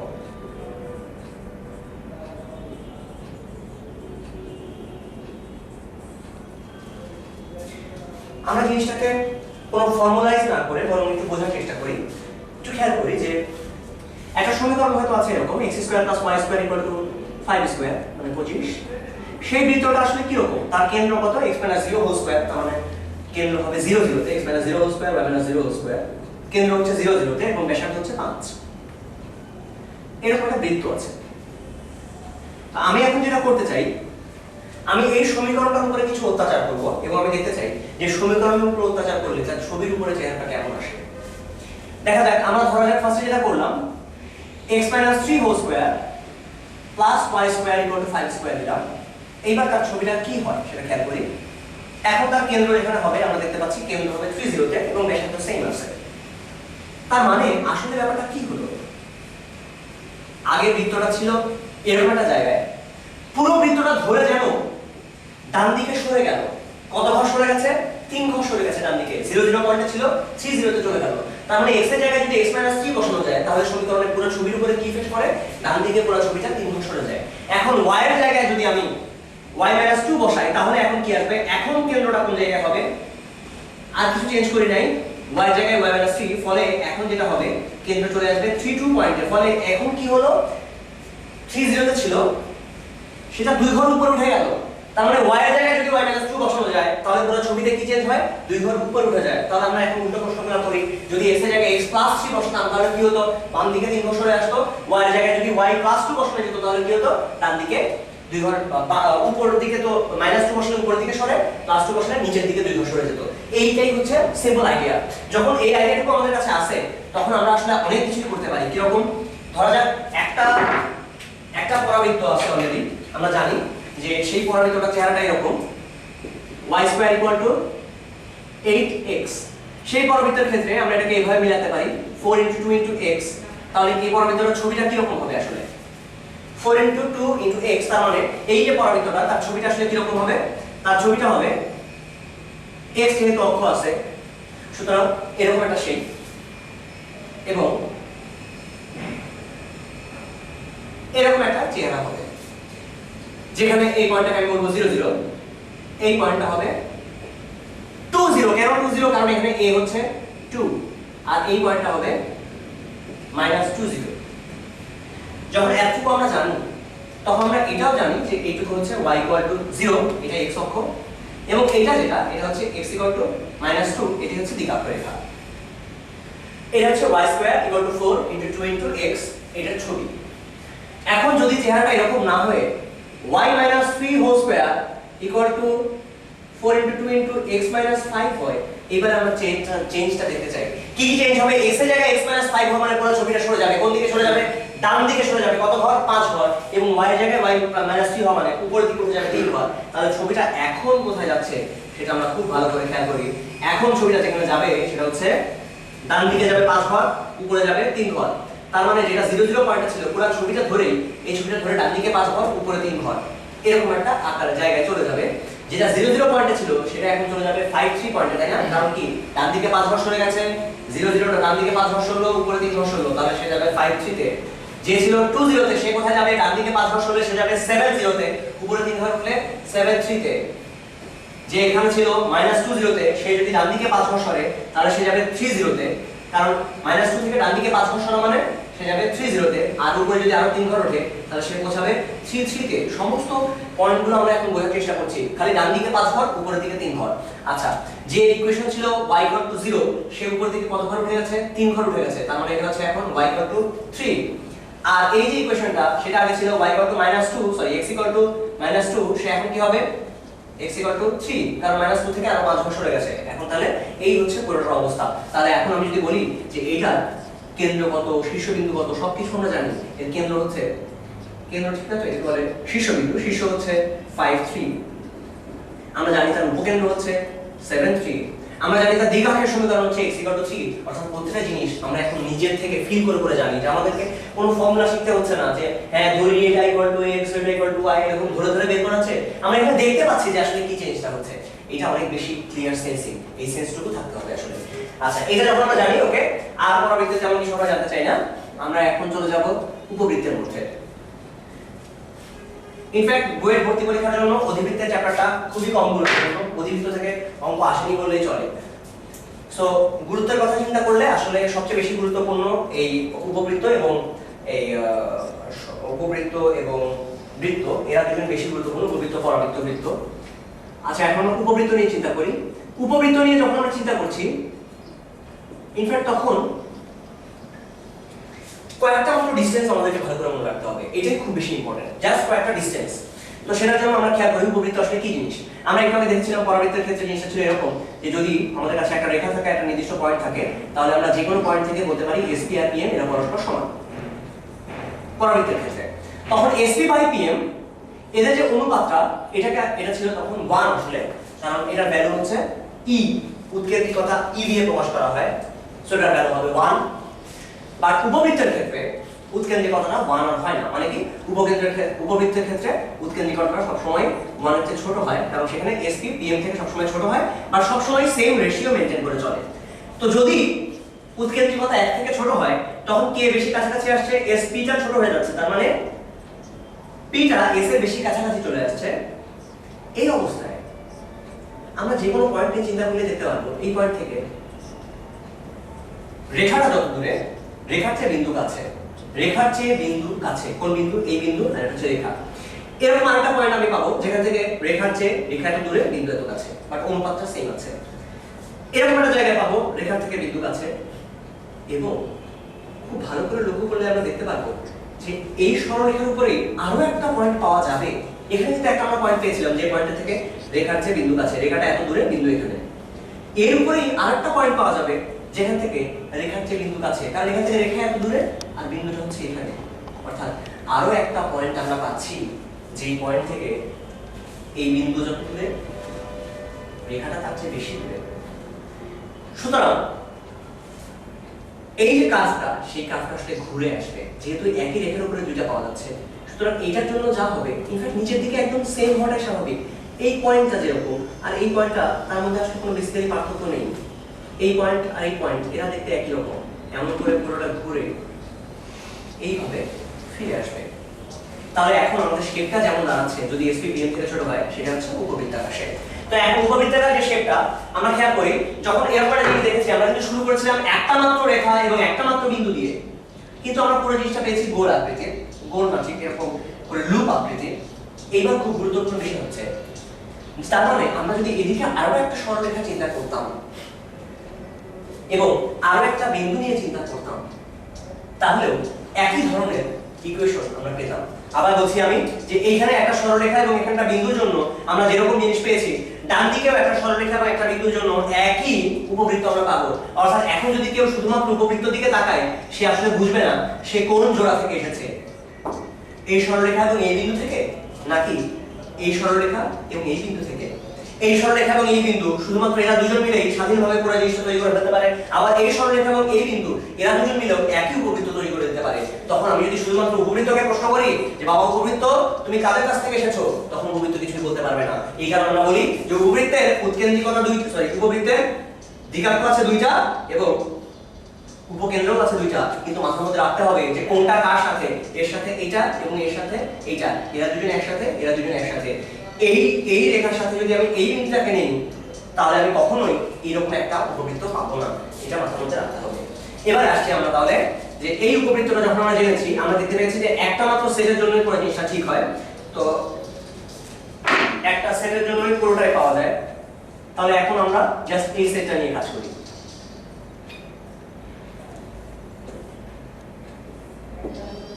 এটা একটা উপবৃত্ত,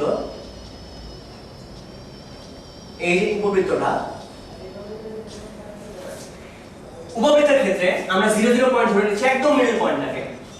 এই পয়েন্টটার নাম দিলাম 0 0 পয়েন্ট। তো আমরা যেহেতু এখন কি চাচ্ছি, আমরা চাচ্ছি এখন যে এখান থেকে ডিসটেন্সটা বের করতে, কার দিয়ে ডিসটেন্স বের করতে, আমরা প্রত্যেকটা পয়েন্ট চাই, এই পয়েন্টের স্থানাঙ্ক চাই, এই পয়েন্টের স্থানাঙ্ক চাই, এই পয়েন্টের স্থানাঙ্ক চাই, এই পয়েন্টের স্থানাঙ্ক চাই, প্রত্যেকের পরিচয় আমরা জানতে চাই। এই পরিচয় জানতে গেলে প্রথমে আমরা যেটা ধরে নিচ্ছি যে এখান থেকে এই ডিসটেন্সটুকু হচ্ছে a এবং ধরি উৎকেন্দ্রিকতা এটুকু হচ্ছে e।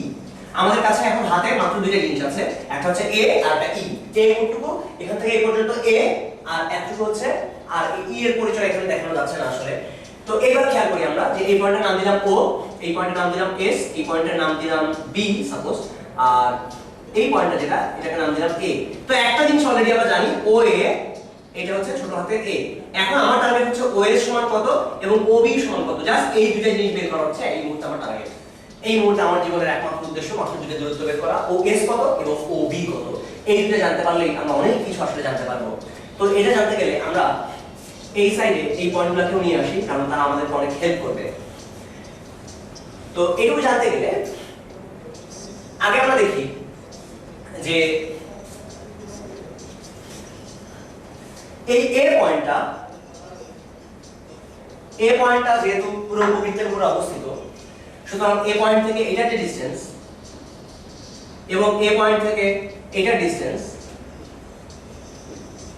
এই অনুপাতটাই হচ্ছে E। আমরা জানি কোন পয়েন্ট থেকে বিন্দুর যে দূরত্বটা আর কোন পয়েন্ট থেকে রেখার দূরত্বটা এদের অনুপাতকে বলা হয় উৎকেন্দ্রিকতা E। এখানে তো সব জায়গাতে E কনস্ট্যান্ট, তাহলে AS বাই AB এটা হচ্ছে E, বা এখান থেকে আমরা পাচ্ছি AS equal to E into AB।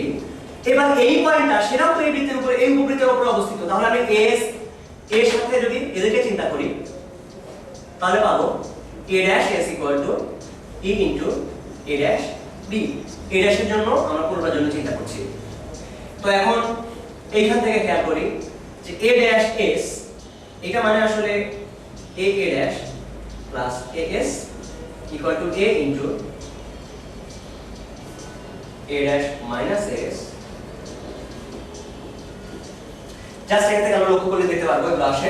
তো এখন A' মানে হচ্ছে twice A minus AS মানে হচ্ছে A into AB বা twice A plus AB। এখান থেকে আমরা AB পেয়ে যাব। আমাদের টার্গেট ছিল কতগুলো জিনিস বের করা, তার মধ্যে একটা ছিল OS এবং OB, এরাই হচ্ছে আমার মেইন টার্গেট, এদের দুজনকে বের করা। তার জন্য আমি AB আগে বের করে ফেললাম। তো AB এখান থেকে পাওয়া যাচ্ছে আসলে twice A minus E into AB, এখান থেকে twice A E তার সঙ্গে E into AB, বা একসাথে করে যদি আমি নিই তাহলে পাবো twice E into AB এটা equal two twice A minus twice A E, বা AB সমান সমান যেটা দাঁড়াবে সেটা হচ্ছে A by E। AB equal to দাঁড়াবে A by E minus AB equal to কোথায়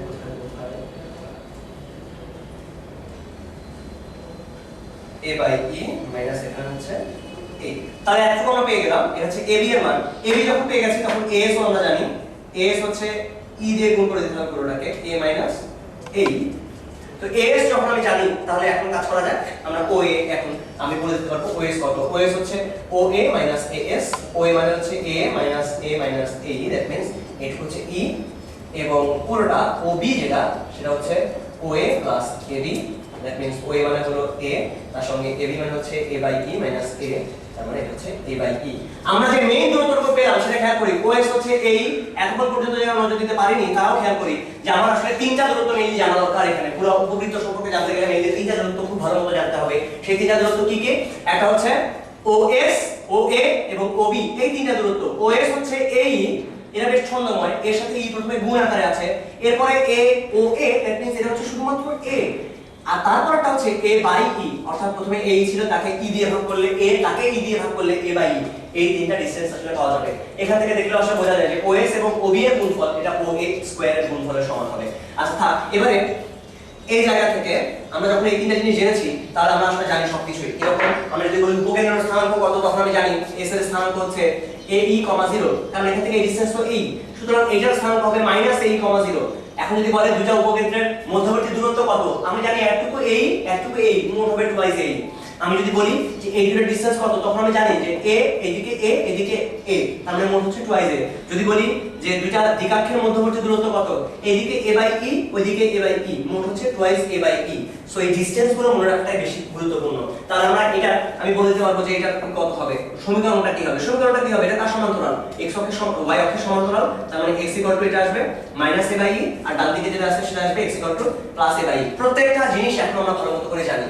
এবং আরেকটা জিনিস এখানে জানা দরকার, দুইটা জিনিস আসলে, একটা হচ্ছে উপকেন্দ্রিক লম্বের দৈর্ঘ্য কত, আর মেইন জিনিসটা হচ্ছে সমীকরণটা কি। এখন পর্যন্ত আমরা এটাই দেখতে পাই নাই যে সমীকরণটা আসলে কি হবে। এটার সমীকরণটা কি হবে সেটা খুব দ্রুত আইডিয়া করে ফেলা যায়। আসলে জাস্ট এখান থেকে বলে ফেলা যায় সমীকরণটা কি হবে।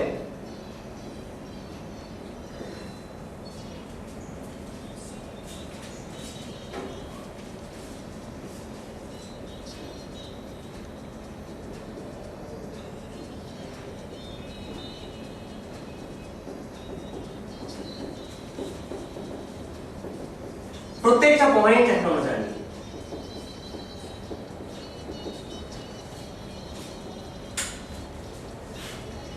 তাহলে এইখানে যদি একটা লম্ব টানা যায় সেটার তার স্থানাঙ্কটা কি হবে সেটা জানতে গেলে আগে সমীকরণটা জানতে হবে। তো আমরা জানি এখন যে এইটার স্থানাঙ্ক হচ্ছে x a/e।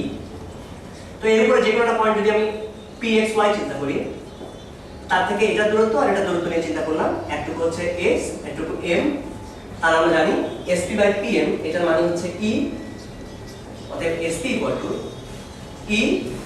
pm। তাহলে যে মেইন তথ্যগুলো পাওয়া গেছে অলরেডি সেটা কি কি ছিল, যে আমরা o থেকে s এর দূরত্বটা জানি যে os মানে হচ্ছে ae, এবং o থেকে এই b পর্যন্ত যেটা সেই দূরত্বটুকু অলরেডি জানি আমরা a/e। এখান থেকে অলরেডি এখানকার সমস্ত জিনিসের তথ্য আমরা জানি। তো এখন আমরা চাই যে এটার সমীকরণটা কি হবে, ইকুয়েশনটা কি হবে সেটা বের করতে। তো ইকুয়েশনটা যদি আমরা বের করতে চাই তাহলে অবশ্যই একটা চলমান বিন্দু লাগে, যেটা আমরা নিয়েছি একটু আগে pxy।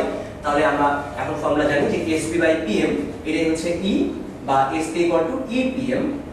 এখন sp এর যে দূরত্বটা সেটা কি হবে, p মানে হচ্ছে xy, এখান থেকে s এর দূরত্ব হবে √, বা sp হোল স্কয়ার, একবার স্কয়ার করে দিই তাহলে সমস্ত কিছু সোজা হয়ে যাবে। রুটটা আমি উঠিয়ে নিচ্ছি, তাহলে থাকবে x - ae whole square plus y - 0 whole square, x - a y - 0 equal to e square মানে কত, এখানে e স্কয়ারই, আর pm মানে কি, p থেকে এটার দূরত্ব। এখন এইটা অর্থাৎ এই দ্বিঘাক্ষের যে সমীকরণটা সেটা হচ্ছে x a/e, বা এখান থেকে আমি পাবো x - a/e = 0। তাহলে x - a/e বাই নিচে √1 স্কয়ার x এর সহগ প্লাস y স্কয়ার, মানে y এর সহগ স্কয়ার, এখান থেকে যা দাঁড়াবে আমরা যদি কিছুটা ক্যালকুলেট করি তাহলে দেখতে পাবো যেটার সমীকরণটা সেই রকম, প্লাস y স্কয়ার, e দিয়ে যদি ওদেরকে গুণ করে দেওয়া যায় তাহলে থাকবে e স্কয়ার x স্কয়ার, তার সঙ্গে -2 aex, কারণ এখানে হবে 20a/e আর এখানে আছে স্কয়ার, স্কয়ারের সাথে a/e গুণ করলে 2aex হবে plus a square by e square. এখান থেকে আমরা দেখতে পাচ্ছি এই দুটো পার্ট কেটে যাচ্ছে।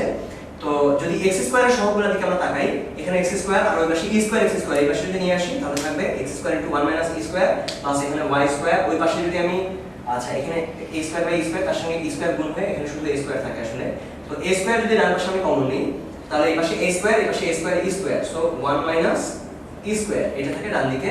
আমি যদি সবাইকে এখন a স্কয়ার * 1 - e স্কয়ার এই জিনিসটা দিয়ে ভাগ করে দিই তাহলে এখানে দাঁড়াবে x square by a square plus y square by a square * 1 - e square = 1। অনেকেই যে ফর্মটা আমরা জানি তার কাছাকাছি অলরেডি আমরা চলে আসছি।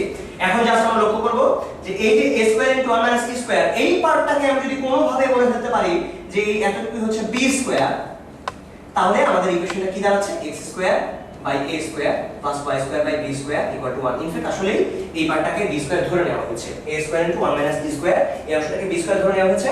এখন a এর পরিচয় তো আমরা জানি যে a হচ্ছে এখান থেকে এই পর্যন্ত, b এর পরিচয়টা কিভাবে পাই, আমরা এখান থেকে লক্ষ্য করি যে যখন এখানে তাহলে আমার সমীকরণ হচ্ছে x square by a square plus y square by b square = 1, যখন x এর মানটা 0, যেখানে x এর মান 0 হবে সেখানে y এর মান পাওয়া যায় প্লাস মাইনাস b, x এর মান 0 হলে এই পাশটা 0 হয়ে যায়, তখন কি থাকে y square by b square 1 বা y স্কয়ার b স্কয়ার, অথবা y এর মান হচ্ছে প্লাস মাইনাস b।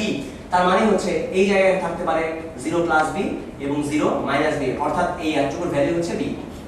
তাহলে এই কোশ্চেনটা আসলে সত্যি সবকিছুর জন্য যে x square by a square plus y square by b square 1। যদি a গ্রেটার দ্যান b হয় তখন এখান থেকে আসবে, আমরা e এর মানটা এখান থেকে পেয়ে যাব 1 মাইনাস e স্কয়ার, এটা আসবে b square by a square, বা e স্কয়ার এর মান আসবে 1 minus b square by a square, বা a square minus b square by a square, অতএব e এর মান হবে √a square minus b square by a square. এটা হচ্ছে e, অর্থাৎ উৎকেন্দ্রিকতার মান। আমরা সবকিছু যখন ভেতর থেকে জানি তখন ব্যাপারটা অনেক ইজি হয়ে যায়। অলরেডি আমরা অনেক কিছু জেনে ফেলেছি, তো সেই জিনিসগুলোকে একবার একটু সামারাইজ করা দরকার আসলে। যে আমরা একটা উপবৃত্ত দেখেছি, সেই উপবৃত্তের মধ্যে বেশ কিছু ডিসটেন্স আমরা প্রথমে খেয়াল করেছি। এই এতটুকু ডিসটেন্স হচ্ছে এই, এখান থেকে এতটুকু হচ্ছে a, এবং এখান থেকে ওই পর্যন্ত এই এতটুকু হচ্ছে a বাই e। এটা আমাদের প্রথম অবজারভেশন। দেন সেকেন্ড অবজারভেশন আমরা পেয়েছি x square by a square plus y square by b square 1। এটা হচ্ছে এই উপবৃত্তটার সমীকরণ। এবং আরেকটা ব্যাপার ইম্পর্টেন্ট, সেটা কি, যে এইখানে এখন উপকেন্দ্রিক লম্বের দৈর্ঘ্যটা আমরা এখানে বের করে ফেলতে পারি। কিভাবে? এই পয়েন্টটা হচ্ছে a, 0, অর্থাৎ এইখানে আমরা x এর ভ্যালু জানি a। তো এই সমীকরণে যেখানে x এর মান a, সেখানে y এর মান কত এটা আমরা দেখার চেষ্টা করি।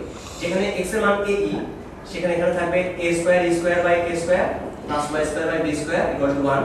a কেটে গেলে y square by b square থাকে 1 মাইনাস e স্কয়ার। আমরা জানি 1 মাইনাস e স্কয়ার মানে কত? 1 মাইনাস e স্কয়ার আমরা জানি এই যে a square into 1 minus e square, এটা কিন্তু আমরা ধরেছিলাম এটা হচ্ছে b স্কয়ার। তাহলে 1 মাইনাস e স্কয়ার এটার মান হবে b square by a square. তাহলে এটা কি? এটা হচ্ছে b square by a square, y square by b square b square by a square, বা y square b to the power 4 by a square. অতএব y এর মান যেটা হবে সেটা হচ্ছে b স্কয়ার বাই a অথবা minus b square by a, plus minus b square by a, এটাকে রুট করলে যেটা পাওয়া যায়। তো এখন তার মানে এই পয়েন্ট যেটা হবে সেই পয়েন্টটা হবে a e, এখন y এর ভ্যালু আমরা জানি b স্কয়ার বাই a, আর নিচেরটা হবে a e, minus b square by a। তাহলে এই দুটো ডিসটেন্স আমরা খেয়াল করি যে a এতটুকু হাইট হচ্ছে আসলে b স্কয়ার বাই a, এতটুকু হাইট হচ্ছে b স্কয়ার বাই a, দুইটা b স্কয়ার বাই a মিলে টোটালটা হচ্ছে 2 into b square by a। এইটুকু হচ্ছে এই উপকেন্দ্রিক লম্বের দৈর্ঘ্য। উপকেন্দ্রিক লম্বের দৈর্ঘ্য হবে 2 into b square by a। তাহলে আমরা পেয়ে গেলাম উপকেন্দ্রিক লম্বের দৈর্ঘ্যটা হচ্ছে 2b স্কয়ার বাই a। তাহলে অলরেডি আমরা এখন এখানকার সমস্ত জিনিস জেনে ফেলেছি। ইনফ্যাক্ট এই জিনিসগুলোই লাগে। আর আরো কিছু জিনিস উপবৃত্তের এটা জানতে হয় কিরকম। তার আগে একটা ছোট জিনিস বলে ফেলি। উপবৃত্তের একটা মজার বৈশিষ্ট্য আছে, সেই বৈশিষ্ট্যটা কি, যে উপবৃত্তের এই যে দুইটা ফোকাস আছে, দুইটা উপকেন্দ্র আছে, যার একটা স্থানাঙ্ক প্লাস a মাইনাস a0 আর একটা হচ্ছে প্লাস a0। এখান থেকে উপবৃত্তের উপর যে কোনো পয়েন্টের, উপবৃত্তের উপরস্থ যে কোনো পয়েন্টের থেকে উপকেন্দ্রিক দূরত্ব দুইটার যোগফল সবসময় কনস্ট্যান্ট থাকে। সেই কনস্ট্যান্টটা কার সমান? এই পুরো যে এতটুকু অংশ তার সমান। এটাকে বলা হয় উপবৃত্তের বৃহদাক্ষ। এই ডান দিকে পুরো যে অংশটুকু উপবৃত্তটা এটাকে বলে বৃহদাক্ষ, এই একটুকু বলে ক্ষুদ্রাক্ষ। যদি এটা সাইজটা এরকম হতো সেই অবস্থায় আমরা দেখতে পাচ্ছি যে এইদিকে b এর পার্টটা a থেকে বড়, b এদিকে a এদিকে, সেই অবস্থায় আমরা এই বড়টাকে বৃহদাক্ষ বলি, তখন bটাই হবে বৃহদাক্ষ আর a এর দিকটাই হবে ক্ষুদ্রাক্ষ। বৃহদাক্ষ বলতে বোঝায় এখান থেকে এই পর্যন্ত, অর্থাৎ twice a K, twice a হচ্ছে বৃহদাক্ষ এবং ক্ষুদ্রাক্ষ হবে টুয়াইস b। বৃহদাক্ষের দৈর্ঘ্য হচ্ছে টুয়াইস a, এখান থেকে একদম ওই মাথা পর্যন্ত, ক্ষুদ্রাক্ষের দৈর্ঘ্য হচ্ছে টুয়াইস b যখন a গ্রেটার দ্যান b। আর যদি a লেস দ্যান b হয় বা b গ্রেটার দ্যান a হয়, সেই অবস্থায় কি হবে, যে টুয়াইস b এটাই হবে বৃহদাক্ষ আর টুয়াইস a এই অংশটা ছোট, এটা হবে তখন ক্ষুদ্রাক্ষ। আর সেই অবস্থায় ফর্মুলার ছোট ছোট কিছু চেঞ্জ আসবে। যদি a লেস দ্যান b হয় সেই অবস্থায় আমাদের e যেটা, সেটা চেহারা হবে b square minus a square by a square by b square.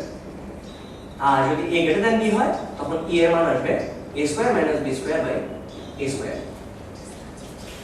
তো এখন আমরা উপবৃত্তের কিছু জিনিস দেখলাম। আরেকটা ব্যাপার যেটা বলতে যাচ্ছিলাম সেটা আরেকবার আমরা খেয়াল করি, যে উপবৃত্তের এই যে দুটো ফোকাস, এখান থেকে যে কোনো পয়েন্টে থেকে এটা দূরত্ব যোগ এটা দূরত্ব, যে কোনো পয়েন্টের জন্য এই দূরত্ব যোগফল সবসময় কনস্ট্যান্ট থাকে এবং এটা হয় টুয়াইস এর সমান। সেটা এমনি আইডিয়া করা যায় যে আসলে যদি সবজনের এটা সত্যি হয়, তাহলে এই পয়েন্টের জন্য চিন্তা করা যাক। এই পয়েন্টের জন্য এখানে এই পয়েন্ট থেকে দূরত্ব কত? এতটুকু, আর এই পয়েন্ট থেকে দূরত্ব হচ্ছে এই এতখানি, এখান থেকে এই পর্যন্ত। তো এই পর্যন্ত দূরত্ব যোগ এতটুকু, এই এতটুকু মানে কিন্তু আমার ডান পাশের অংশটা এইটুকু, তাহলে এইটুকুকে আমি সরাই নিয়ে এখানে বসাই, তাহলে আমার এখন ডিসটেন্স কত হচ্ছে, এই এতখানি যোগ এতখানি, তার মানে পুরোটাই আসলে, অর্থাৎ এখান থেকে এই পর্যন্ত এই টুয়াইজে হচ্ছে উপকেন্দ্র দুইটা থেকে যে কোনো পয়েন্টের দূরত্বের যোগফল। সবসময় উপকেন্দ্র দুইটা থেকে যে কোনো পয়েন্টের দূরত্বের যোগফল কনস্ট্যান্ট থাকে, সেটা হচ্ছে বৃহদাক্ষের সমান টুয়াইজে। বা এটাকে আমরা লিখি এইভাবে, যে কোনো একটা পয়েন্ট যদি হয় P এবং দুইটা উপকেন্দ্র যদি হয় S এবং S ড্যাশ, তাহলে আমরা লিখি SP plus S dash P, এই দুটোর যোগফল সবসময় টুয়াইজে হয়। বইটা একটা অঙ্ক এর আগে এসেছিল যেখানে শুধুমাত্র এই দুটো উপকেন্দ্র দেওয়া ছিল এবং বলা ছিল বৃহদাক্ষের দৈর্ঘ্য কত। এখান থেকে বলতে বলেছিল যে সেই উপবৃত্তটার সমীকরণ কি হবে, সেটা এখান থেকে বের করে ফেলা যায়। আমরা যেহেতু S জানি, আমাদের মেইন শর্ত হচ্ছে এতটুকু SP plus S dash P কিন্তু আমাদের চলমান বিন্দুর উপরে যে কোনো বিন্দুকে আমরা P ধরে নেব, সেখান থেকে SP plus S dash P এটা ইকুয়াল টু টুয়াইজ করলে আমরা অঙ্কটা করে ফেলতে পারবো। আচ্ছা, উপবৃত্তের ক্ষেত্রে এই যে নিয়মটা আমরা দেখলাম, এটা ছাড়া আরেকটা প্রপার্টি বলা হয় যেটা কখনো কাজে লাগে না, তারপরে একটু বলে ফেলি। এটা খুব ইন্টারেস্টিং যে ধরা যাক আমরা একটা উপবৃত্তাকার রুমের মধ্যে বসে আছি, আমাদের চারপাশে যে রুমটা সেটা উপবৃত্তাকার রুম, এবং এই রুমের এই চারপাশে আয়না লাগানো আছে। আয়না জাস্ট এই সব প্রত্যেকটা পাশে আয়না লাগানো। যদি এটা উপবৃত্তাকার হয়, তাহলে এখান থেকে যদি লাইট এসে কখনো এই পাশে পড়ে, লাইটটা সোজা রিফ্লেক্ট করে পড়বে আর একটা যে ফোকাস সেখানে। ইনফ্যাক্ট এই কথাটা এই পরাবৃত্তের এই উপবৃত্তের উপর যে কোনো পয়েন্টের জন্য সত্যি। একদম কোণাতেও যদি আমি কখনো মারি, অর্থাৎ একদম ধরা যাক এরকম একটা জায়গাতেও আমি যে লাইট ফেলি, সেই আলোটা রিফ্লেক্ট করে একদম গিয়ে পড়বে আরেকটা যে ফোকাস, সেই ফোকাসে। ইনফ্যাক্ট আমরা একটু আগে যখন পরাবৃত্ত নিয়ে কাজ করছিলাম, পরাবৃত্ত কিন্তু এই কথা মেনে চলতো। পরাবৃত্ত আসলে এক প্রকার উপবৃত্ত, যেই উপবৃত্তটা দুইটা ফোকাস, একটা ফোকাস তুমি দেখতে পাও আর একটা ফোকাস অসীমে আছে। ইনফ্যাক্ট পরাবৃত্ত এক প্রকারের উপবৃত্ত। সো সেখানে খেয়াল করে দেখা যাবে যে এইখানে যদি এখন এখান থেকে যে কোনো একটা আলোক রশ্মি নিক্ষেপ করা হয়, সেটা গিয়ে পড়বে আরেকটা যে ফোকাস সেখানে, আরেকটা ফোকাস আছে অসীমে। সো অসীমে যেতে গেলে তাকে যেতে হবে প্রধান অক্ষের সমান্তরালে। সুতরাং প্রধান অক্ষের সমান্তরালে গেলে অসীমে গিয়ে পৌঁছায়, আর অসীম থেকে যদি কিছু এখানে এসে পড়ে, সেটা এসে পড়বে আরেকটা ফোকাসে। এটা আসলে একই নিয়ম, রিফ্লেকশনের দুইটা নিয়মই আসলে একই রকম। যাই হোক, আমরা এখানে সেরকম মনে যাচ্ছে না, এটা আমাদের জন্য এখানে খুব বেশি ইম্পর্টেন্ট না। তো আমরা বেশ কিছু জিনিস দেখেছি, এখন আরেকটা ব্যাপার একটু জানতে চাই, সেটা হচ্ছে ছোট একটা অঙ্ক আমরা করে ফেলি। যে বইয়ের একটা অঙ্ক এসেছিল যেটা ছিল এরকম দেখতে, উপকেন্দ্র দেওয়া আছে +-20 এবং বৃহৎ অক্ষ 8, তার সমীকরণ আমাদেরকে বের করতে হবে। অথবা পরের যে অঙ্কটা আছে, আমরা প্র্যাকটিস প্রবলেম 2, এটা অনেক সুন্দর একটা অঙ্ক, যে উপকেন্দ্র একটা হচ্ছে 20 আর হচ্ছে -20, এবং এটা 3/2 × √15/2 এই বিন্দুগামী। এটা জানলে আসলে অনেক কিছু বলে ফেলা যায়। কেন? কারণ হচ্ছে যে আমরা জানি যে এটা একটা ফোকাস, তাহলে তার চেহারাটা আমরা একটু দেখার চেষ্টা করি। যে 20 হচ্ছে এরকম একটা জায়গায়, আর -20 হবে এমন জায়গায়। সো উপবৃত্তটার চেহারা ধরে নেওয়া যায় খানিকটা এরকম হবে, এবং এখানে a > b এটা আইডিয়া করে ফেলা যায়। এটার চেহারা যে এরকম হবে সেটাও অনেকটা বুঝে ফেলা যায়। এই আকৃতির একটা উপবৃত্ত আমাদের পাওয়া যাবে, এটা আমরা জানি। তো এখন কথা হচ্ছে এদের উপরে যে কোনো একটা পয়েন্ট হচ্ছে 3/2, √15/2। সো সেখান থেকে আমরা যদি এরকম ভাবে চিন্তা করি যে এই পয়েন্টটা হচ্ছে k, এটা s, এটা s, তাহলে অবশ্যই s dash k plus s k এটা হবে টুয়াইজ a। তাহলে আমরা এখান থেকে টুয়াইজ এর মানটা কিন্তু পেয়ে যাচ্ছি, কারণ s ড্যাশ k এটার ভ্যালু তো আমরা জানি আসলে, √-2 + 3/2 হোল স্কয়ার 0 প্লাস বা 0 মাইনাস √15/2 হোল স্কয়ার প্লাস এখান থেকে দূরত্ব নিলে 2 - 3/2 হোল স্কয়ার 0 - 15/2 হোল স্কয়ার। এই দুটোর যোগফলই হবে আসলে টুয়াইজ এ। তাহলে এটা কত দাঁড়াচ্ছে? এটা দাঁড়াচ্ছে √7/2 হোল স্কয়ার, মানে 49/4, আর এটা হচ্ছে 15/4, আর ওখানে দাঁড়ায় 1/4 + 15/4 = টুয়াইজ এ। এর 49 আর 15 তো 64, 64 বাই 4 মানে হচ্ছে 8 বাই 2, তাহলে 4 থাকবে এখানে, 64 কে 16 4, আর এখানে 16 4 মানে এখানে 2 equal to twice A, that means এর মান হচ্ছে 3। তাহলে a সমান আমরা পেয়ে গেলাম 3, টুয়াইস এর মান হচ্ছে 6। এইবার কিন্তু আমরা এর উপরে যে কোনটা চলমান বিন্দু ধরে নিতে পারি pxy, সেখান থেকে একই ফর্মে আমরা এখন উপবৃত্তটার সমীকরণ বের করে ফেলতে পারি। আমরা জানি যে sp plus s dash p এটা হবে twice a, so root over x minus বা প্লাস স্কয়ার বা minus 0 square plus x minus 2 square plus y minus 0 square এটা ইকুয়াল টু টুয়াইস মানে 6। এটাকে ক্যালকুলেশন করলে আসলে এই উপবৃত্তটার ফর্মুলা পেয়ে যাওয়া যাবে। এটা আসলে কঠিন উপায়, বাট অলরেডি আমরা যখন জানি যে এটা চেহারা হচ্ছে x square by a square plus y square by b square equal to 1, সেখানে আমরা খেয়াল করি যে আমাদের এখন শুধুমাত্র b এর ভ্যালুটা কোন মতে দরকার। আমরা অলরেডি দেখেছি যে a এর মানটা হচ্ছে কত, a এর মানটা 3, এবং আমরা জানি যে ae এর মান কিন্তু 2, কারণ কি যে এখান থেকে দেখা যাচ্ছে আমরা জানি প্লাস মাইনাস ae 0 এটা হচ্ছে উপকেন্দ্রের স্থানাঙ্ক, সো এখান থেকে e আমরা জানি e কত হবে, e হবে ইকুয়াল টু e এর মান হবে 2/3। তাহলে e ও জানি, তাহলে এখান থেকে আমরা b ও পেয়ে যাব। b কত হবে আমরা জানি যে b স্কয়ার, এটাকে সংজ্ঞায়িত করা হয়েছে এইভাবে, তাহলে a স্কয়ার মানে হচ্ছে 9, 1 মাইনাস e স্কয়ার মানে হবে 4/9, তাহলে 5 হচ্ছে b স্কয়ারের ভ্যালু। তাহলে b স্কয়ারের মান আমরা জানি, a স্কয়ারের মান আমরা জানি, a স্কয়ারের মান হচ্ছে 9, সো এখন ইকুয়েশন হবে x square by a square plus y square by b square equal to 1। তাহলে এটাই হচ্ছে আমাদের এই যে উপবৃত্তটা তার সমীকরণ, সেটা আমরা এখান থেকে পেয়ে যাব। এবারে উপবৃত্তের একটা মান আমরা দেখছি, ইনফ্যাক্ট অধিবৃত্ত নিয়ে আমরা খুব বেশি আলোচনা এখানে করব না, কারণ অধিবৃত্তের অঙ্ক বুয়েটের জন্য খুব বেশি ইম্পর্টেন্ট কখনোই ছিল না, এখনো নেই। যাদের আগ্রহ আছে তারা একটু দেখে নিতে পারো। আর তাদের জন্য মনে রাখা ভালো যে আমরা একটু আগে যে ফর্মুলাগুলো শিখেছি উপবৃত্তের জন্য, সেই সেম ফর্মুলাগুলো অধিবৃত্তের জন্য প্রযোজ্য। তবে আমি অধিবৃত্তের একটা ছোট্ট কথা বলতে চাই, আমি বি এর পরিচয় জানাতে চাই। এখন আমরা উপবৃত্তের মধ্যে আরেকবার দেখব, উপবৃত্তের মধ্যে সবচেয়ে বড় যে বর্গক্ষেত্রটা হতে পারে তার ক্ষেত্রফলটা আমরা এখন বের করতে চাই। এটা হচ্ছে x square by a square plus y square by b square equal to 1। এটা একটা উপবৃত্ত। সেই উপবৃত্তের ভিতরে সবচেয়ে বড় আকারের যে বর্গক্ষেত্র হতে পারে সেই বর্গক্ষেত্রটার ক্ষেত্রফল কত, এটি হচ্ছে আমাদের প্রশ্ন। তো আমরা সোজা করার জন্য একটু চিন্তা করে বলি যে যেহেতু উপবৃত্ত জিনিসটা একটা সিমেট্রিক জিনিস, সুতরাং আমরা আশা করতে পারি সেই বর্গক্ষেত্রটার অবস্থান কোন দিকে বায়াসড হবে না। এটা খুব খুব গুরুত্বপূর্ণ একটা কথা, যে সেই বর্গক্ষেত্রটার কোনো কারণ নেই যে সেই বর্গক্ষেত্রটা এদিকে সরে থাকবে। যদি সেই বর্গক্ষেত্র এদিকে সরে থাকতে পারে, তাহলে সেই বর্গক্ষেত্র আসলে ওইদিকেও আরেকটা পাওয়া যাবে, সেম জিনিস। সুতরাং সবচেয়ে ভালো আইডিয়া হচ্ছে বর্গক্ষেত্রটা থাকবে দুটারই মাঝামাঝি একটা জায়গায়। সো এদিকে যখন মাঝামাঝি ভাবে থাকবে, সুতরাং উপর নিচেও মাঝামাঝি ভাবেই থাকবে। তার অর্থ হচ্ছে বর্গক্ষেত্রটা থাকবে একদম মাঝ বরাবর, তার কেন্দ্রটা হবে উপকেন্দ্রিক কেন্দ্রটা। তো এখন এই যে বর্গক্ষেত্রটা আমরা দেখতে পাচ্ছি, এই বর্গক্ষেত্রে ধরে নিলাম যে এখানে যে পয়েন্টটা আছে সেই পয়েন্টটা p, p। কেন আমরা এরকম p ধরে নিচ্ছি বা p না ধরে আমরা ধরলাম সাপোজ k, k। কেন দুটো একই ধরে নিচ্ছি? কারণ বর্গক্ষেত্র এদিকেও যতটুকু হবে এদিকেও ততটুকুই হবে। তাহলে k কে সে এর উপরে অবস্থিত, তাহলে আমরা এখান থেকে কি পাবো? k square by a square plus y square by b square, না k square by b square এটা ইকুয়াল টু 1। বা এখান থেকে পাওয়া যাবে k স্কয়ার কমন নিলে 1 by a square plus 1 by b square equal to 1।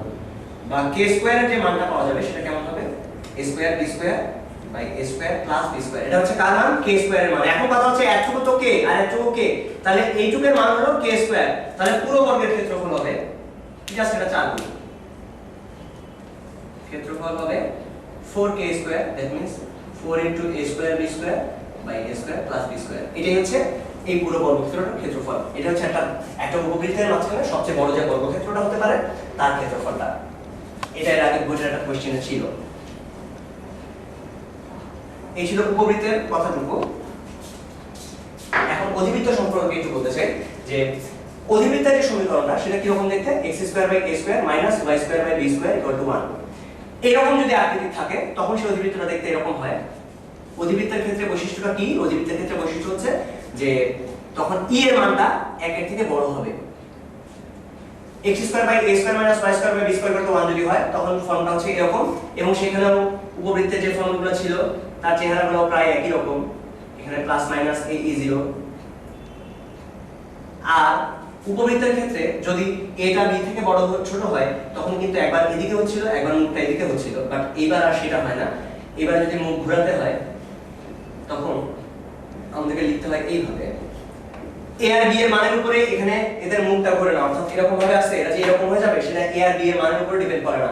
A B এর মান যাই হোক না কেন, যদি এই রকম আকৃতির একটা চেহারা হয় সেটা অবশ্যই একটা অধিবৃত্ত হয়ে যাবে। আর যদি এরকম হয় যে আগে y square by b square পরে x square by a square, তখন এটা শেপ হবে এরকম দেখতে, y অক্ষ বরাবর এদের অ্যারেঞ্জমেন্টটা হবে। এবং সেই অবস্থায় এটা আর এটা এদের দুজনকে বলা হয় অনুবন্ধী অধিবৃত্ত। এটার অনুবন্ধী অধিবৃত্ত হচ্ছে এটা, x square by a square minus y square by b square to 1, তার অনুবন্ধীটা হচ্ছে এটা। আর এই ক্ষেত্রে যে চেঞ্জগুলো আছে সেটা হচ্ছে e এর মানটা এখানে হবে √a square plus b square by a square, আর এই ক্ষেত্রে e এর মানটা হবে √a square plus b square by a square. অনেক সময় প্রমাণ করতে বলে দেখাও যে দুইটা অনুবন্ধী দুইটার ক্ষেত্রে দুইটা অনুবন্ধী অধিবৃত্তের ক্ষেত্রে তাদের উৎকেন্দ্রিকতা স্কয়ারের যোগফল 1 হয়। মানে কি রকম, এটা এটার অনুবন্ধী, তাহলে এটা যদি e1 এটাকে e2 বলি, আমরা যদি এখন দুইটাকে স্কয়ার করে যোগ করে দিই, স্কয়ার করে যোগ করে দিলে আমরা আসলে সরি এটা b স্কয়ার, দুটো যদি আমরা 1 বাই করে স্কয়ার করি আসলে মানে এটা প্রমাণ করতে বলা হয় সময় যে 1 বাই a স্কয়ার এটা 1, তো উল্টে দিলে দুটোকে স্কয়ার করে উল্টে দিয়ে যোগ করলে আসলে প্রমাণ করা হয়ে যাবে যে 1 by e1 square plus 1 by e2 square equal to 1, এই দুটো থেকে আসলে প্রমাণটা হয়ে যায়। তো এখন কথা হচ্ছে এখানে একটা জিনিস আমরা অনেকেই জানি না যে অধিবৃত্তের b কোনটা।